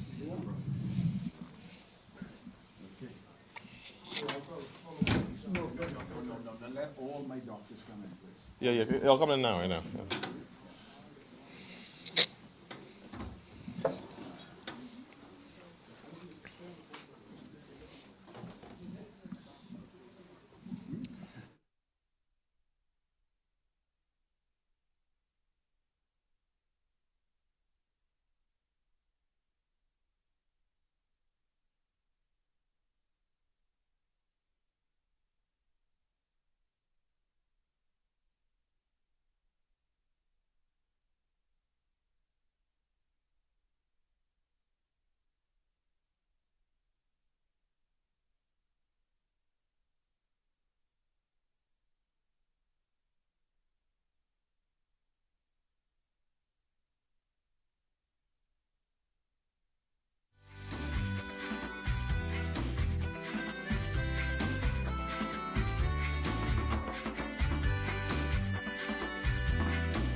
We do apologize for keeping you waiting. This evening is a special press conference call by the Ministry of Health and Wellness.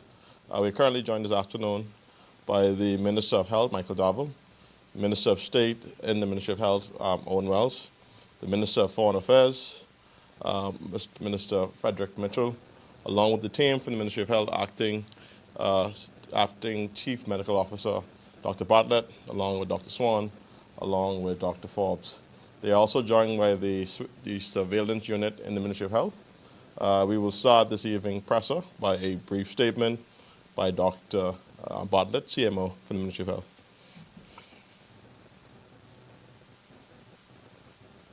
Thank you, Mr. Rumming, and good evening to all, and good evening, Bahamas. The Ministry of Health and Wellness today carried out surveillance measures at the Lyndon Pidlin International Airport in response to reports that came to us that two passengers that traveled from Africa and en route to the Bahamas,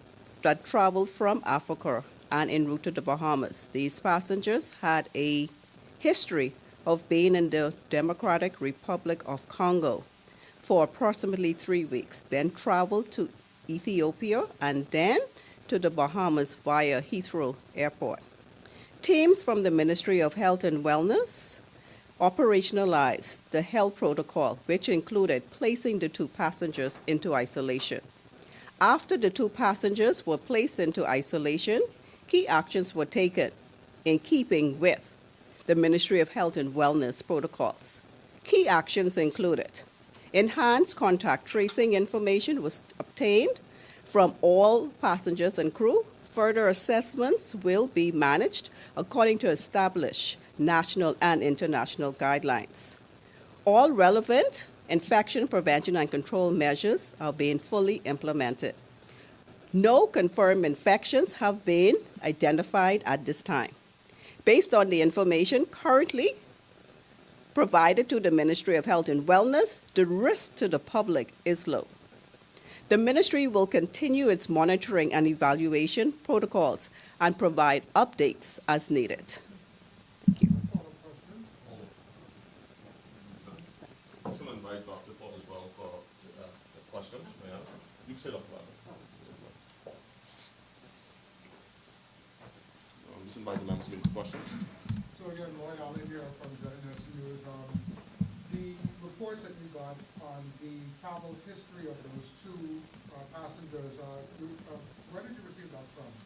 And how soon into the flight did you know that? You want to take that, Dr.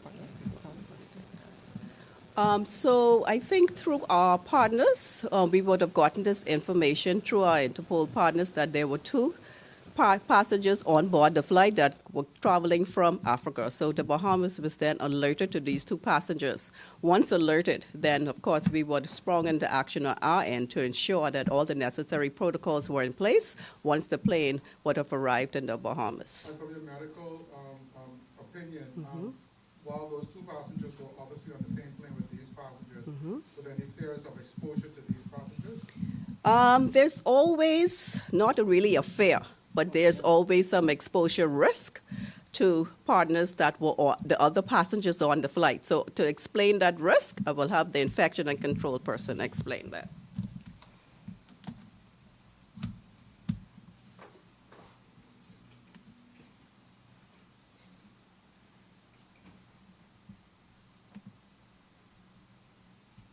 So good evening to all. Thank you for joining us today. And so first I'm going to try and explain what we do know. So fever in travelers can occur for many different reasons. And as a precautionary measure, we put in place our protocols that are in place. We did have the opportunity to do our enhanced surveillance measures with the surveillance unit. We took additional information from those travelers. We screened them. Other than fever, they have no other additional symptoms at this time. And so we have also followed the international guidelines that should be applied in situations like this, where we did screen the other passengers. And while we are in the process of monitoring the 2 passengers with fever, we have put in place recommendations for other passengers on the plane. And so at this time, even in certain scenarios, the entire fleet of passengers would not need to have any additional screening tests or anything at this time. So we are fully compliant with all international recommendations for infection prevention and control, contact tracing, and surveillance at this time. Is that based on an incubation period? No, it's not necessarily based on incubation period. So you have to take what you know, which is fever in 2 passengers that can occur for various reasons. So those 2 passengers would be placed in isolation. We will be monitoring them and getting further information as time progresses. And then what you do is you look at the aircraft and you will get contact information from the passengers, including those that were in close proximity, for example. And so we will be taking into account how those passengers are progressing, and we will apply the other relevant measures in keeping with what unfolds, basically. And just to confirm, those 2 passengers that were placed on the quarantine, they have not tested positive for... They are in isolation, and they have tested positive for no infectious disease at this time. So to be clear, there are 2 passengers with fever. They had 1 measured fever, correct? The the other temperature that we took, they were afebrile at that time. And so out of an overabundance of caution, we are monitoring 2 passengers with fever and a travel history that we are interested in at this time. So, good evening, Dr. Yahya from Eyewitness. I don't know, are you at liberty to tell us what the temperatures of those fevers were? I do have those actually. Yeah. You want me to? You can. You can go ahead. Okay, so we have a temperature of 101.5 and 99 degrees in the other one. And obviously we've been getting reports that there's an outbreak of Ebola in those African countries, which I assume makes this particularly interesting. Are you able to confirm at this moment that this is not Ebola, or are you just continuously watching that? Well, what we do know is we know some of the travel information about these passengers. And so we do know that when they were in the Democratic Republic of Congo for approximately 3.5 weeks, they were in an area that is not currently having an Ebola outbreak or any cases reported. And they also were undergoing low-risk activities. They were not in contact with persons with Ebola. They didn't go to any funerals. They didn't handle any fluids or other things that may have been of a concern. They were relatively isolated in a home, just the 2 of them. And they also have no other symptoms of concern, like vomiting, diarrhea, rash, for example. And so that is why we are considering this to be a low risk. However, part of our role as health and port health is that we do surveillance of travelers of certain travel history if they are entering the country, and especially if they are having fever. And so we have carried out this enhanced surveillance and public health measures. We conducted that very effectively today. I would say the health team mobilized immediately, and we have put in place the international protocols. What nationality are patients? Do you want to speak to that? Yes, I'll speak to that. So the 2 passengers, one is a British national that lives in Australia, and the other one is French that lives in France. And is the government minded to put in place some procedures or prevention, or restrictions rather, for passengers or travelers, that are coming from places like Africa? I don't know if that's a question that Government, does the minister, or you want to say what is recommended at this time? Thank you so much, Dr. Michael Darwell, the Minister of Health and Wellness. And it has been brought to our attention that the United States and other countries have put bans to countries like South Sudan, Uganda, and the Democratic Republic of Congo. It's a government decision. I have the Minister of Foreign Affairs here with me. We will be discussing the measures, and we will get back to the media and to the Bahamian people about the decision as it relates to any potential ban from passengers from those jurisdictions. A follow-up question as well. Could you confirm the number of passengers that are being monitored? And I imagine some of them, this would not have been their final destination. So how long is that monitoring process durating for? Yeah, that's a very, very good question. And so I can tell you from information that I received, and acting CMO can correct me if this needs to be updated, that there were 216 passengers and crew on the aircraft. 218, including the 2 passengers that are currently in isolation.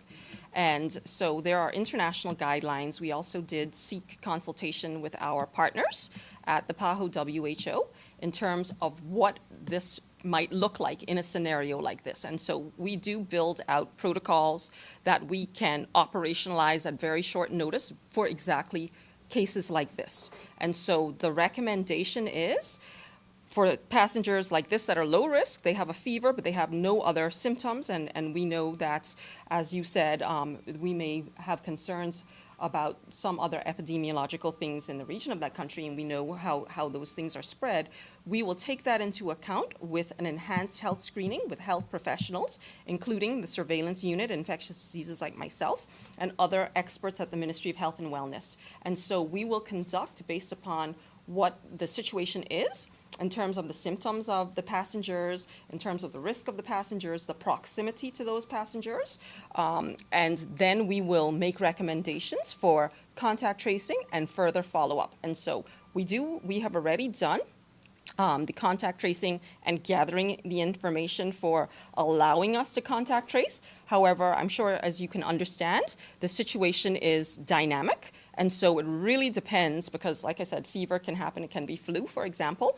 As we find out more information, we'll refine anything else that needs to be done. And if we need to put in place any other additional infection and prevention protocols or any other needs to monitoring other passengers, we will do that. But we don't have that full information at this time. I also want to be clear that the risk is low to the general public. The risk is low to passengers on the aircraft, that we're not in any close proximity or otherwise, and the risk is low to airport personnel at this time. And so what we are seeking to do is, as the situation unfolds, we will get the further information and we can amend our plans as that unfolds. We will certainly keep you updated. So definitively, are you able to say how much time the 216 will be grounded here? Well, as I was saying to you, I'm going to try again. So that depends, right? So suppose it's the flu.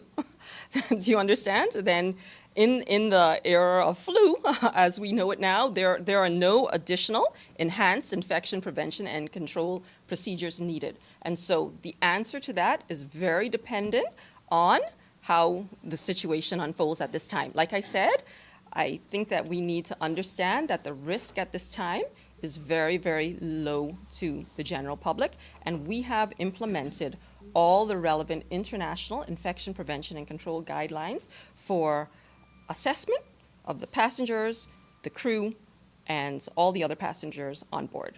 We will keep you updated if anything changes. Where will the passengers be staying as they're being monitored? All right. Do you want to take it? You want me to take it? So the two passengers are currently being monitored here at LPIA. We do have an isolation site here on the tarmac here at LPIA, so they'll be monitored here by our surveillance team.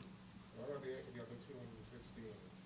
You guys are watching them to see if they are showing. Yes, and that's why I think my colleague tried to allude. So we've had a plane of 218 passengers, of which 2 were ill or showed symptoms. The other 216, we put them in risk category. So the ones that were sitting immediately in front of, behind, and in the aisles, as well as any of the crew that would have direct contact, those are the ones that would be at risk. So those are the ones we are monitoring, along with the others that we have took the contact information from. So we can reach out to them to see if they would have developed any symptoms, and we would be able to advise accordingly. So those are at first count, that number was 43 persons. But of course, we're going to monitor the full 216 passengers plus the crew. Sorry to repeat yourself, but what will be the next step if you get the flu show or something? Well, if we were to reach out through our contact tracing and they would have been showing symptoms, then we will do just what we did with the other passengers. We'll have to put them into isolation and do further monitoring and evaluation. So you have to do contact tracing for the people that I guess they would have potentially been exposed to as well, right? Sorry? You would have to done a contact tracing for the people that they would have, I guess, potentially been exposed to as well since, I guess, leaving or letting them go, right? You mean since they have left LPIA? Yeah, the people that aren't the two that you've already put in isolation. Right. It sounds like the others Can I? kind of just like. Let me try. Let me try. All right. Okay. All right. So I'm going to try and explain. So when we look at what we broadly call infection prevention and control measures, that can involve things like isolation, quarantine, how we will see patients. It depends on the disease risk. Do you understand? So if it is COVID, we might recommend people stay at home for 5 days, for example. If it is the flu, we would also recommend that people stay at home whilst they are having symptoms. If it is measles, we recommend that they stay at home and be in a room where, if they're coughing, that the windows may be open. And so, to be clear, it's very difficult now at this time for what we know in the finite to make an extrapolation on what we might have to do with information we don't have yet. So it really depends. We are monitoring the situation closely. these travelers that do have fever, we will see how they are doing in the ensuing few days, and we will activate and do any testing that is needed. But if this turns out to be something like a sore throat or the cold, then there would be no additional reasons for enhanced procedures. And so we have to work with what we know. And I want to be clear, we want to avoid a panic. The risk to the public is low. We have 2 passengers with fever and a travel history that we have flagged. Out of an overabundance of caution, we have operationalized our port surveillance and health protocols. Just wanted to know a little bit more about how long did they spend in those jurisdictions that we're concerned about? We have that info, you want to? So they would have traveled out from Australia, right? The first one traveled on the 28th of April and the other one on the 30th of April. They traveled into the Democratic Republic of Congo. They were there for 3.5 weeks. So they left there on Tuesday, and they went into Ethiopia for a 24-hour period. And then from Ethiopia, they went into Heathrow at the airport, and they remained there until they traveled out this morning into the Bahamas. Also, you spoke about, speaking on what we do know that they did spend time in the DRC or Congo, and we do know that they have some symptoms. So you listed some methods in terms of addressing other illnesses or ailments. What would happen in a scenario if this turned out to be something like Ebola? Okay, so I'll address that in a different way. When we say the risk is low, I think we could probably paint another picture or some more picture to that. They are pilots by profession, and they did cargo flights, so they were not in direct contact with anybody. They would have been in the DRC or the Dominican Republic of Congo, but they were in a very, what we call an area that do not have having active cases of what you just referenced to be Ebola. So they would have just gone direct, dropped their cargo and back. So they had no contact with anybody, and they were in really the low-risk areas of the DRC. So that's why we say the risk is low, but a risk is there, and so we have to operationalize our infection and prevention control, our surveillance protocol to safeguard the public's health. May I? Did you? You go ahead. May I just say that I agree with what the acting CMO has said, and I do want to reassure the public that we do have operational plans. We have standard operating procedures for cases like this. We have areas that are identified where we can house and manage patients in worst case scenarios. So we have prepared. If that would happen, we hope that it does not happen, but we have prepared for cases like that and other cases. Thanks so much. Thank you very much. I just want to remind the members of the media, just in an abundance of caution, that if you're going to disseminate information, make sure that that is from the trusted source of the Ministry of Health. There's no need to speculate or to come to your own conclusions. So wait for the Ministry of Health professionals to give the public additional information to avoid the panic that we had today. Thanks so much.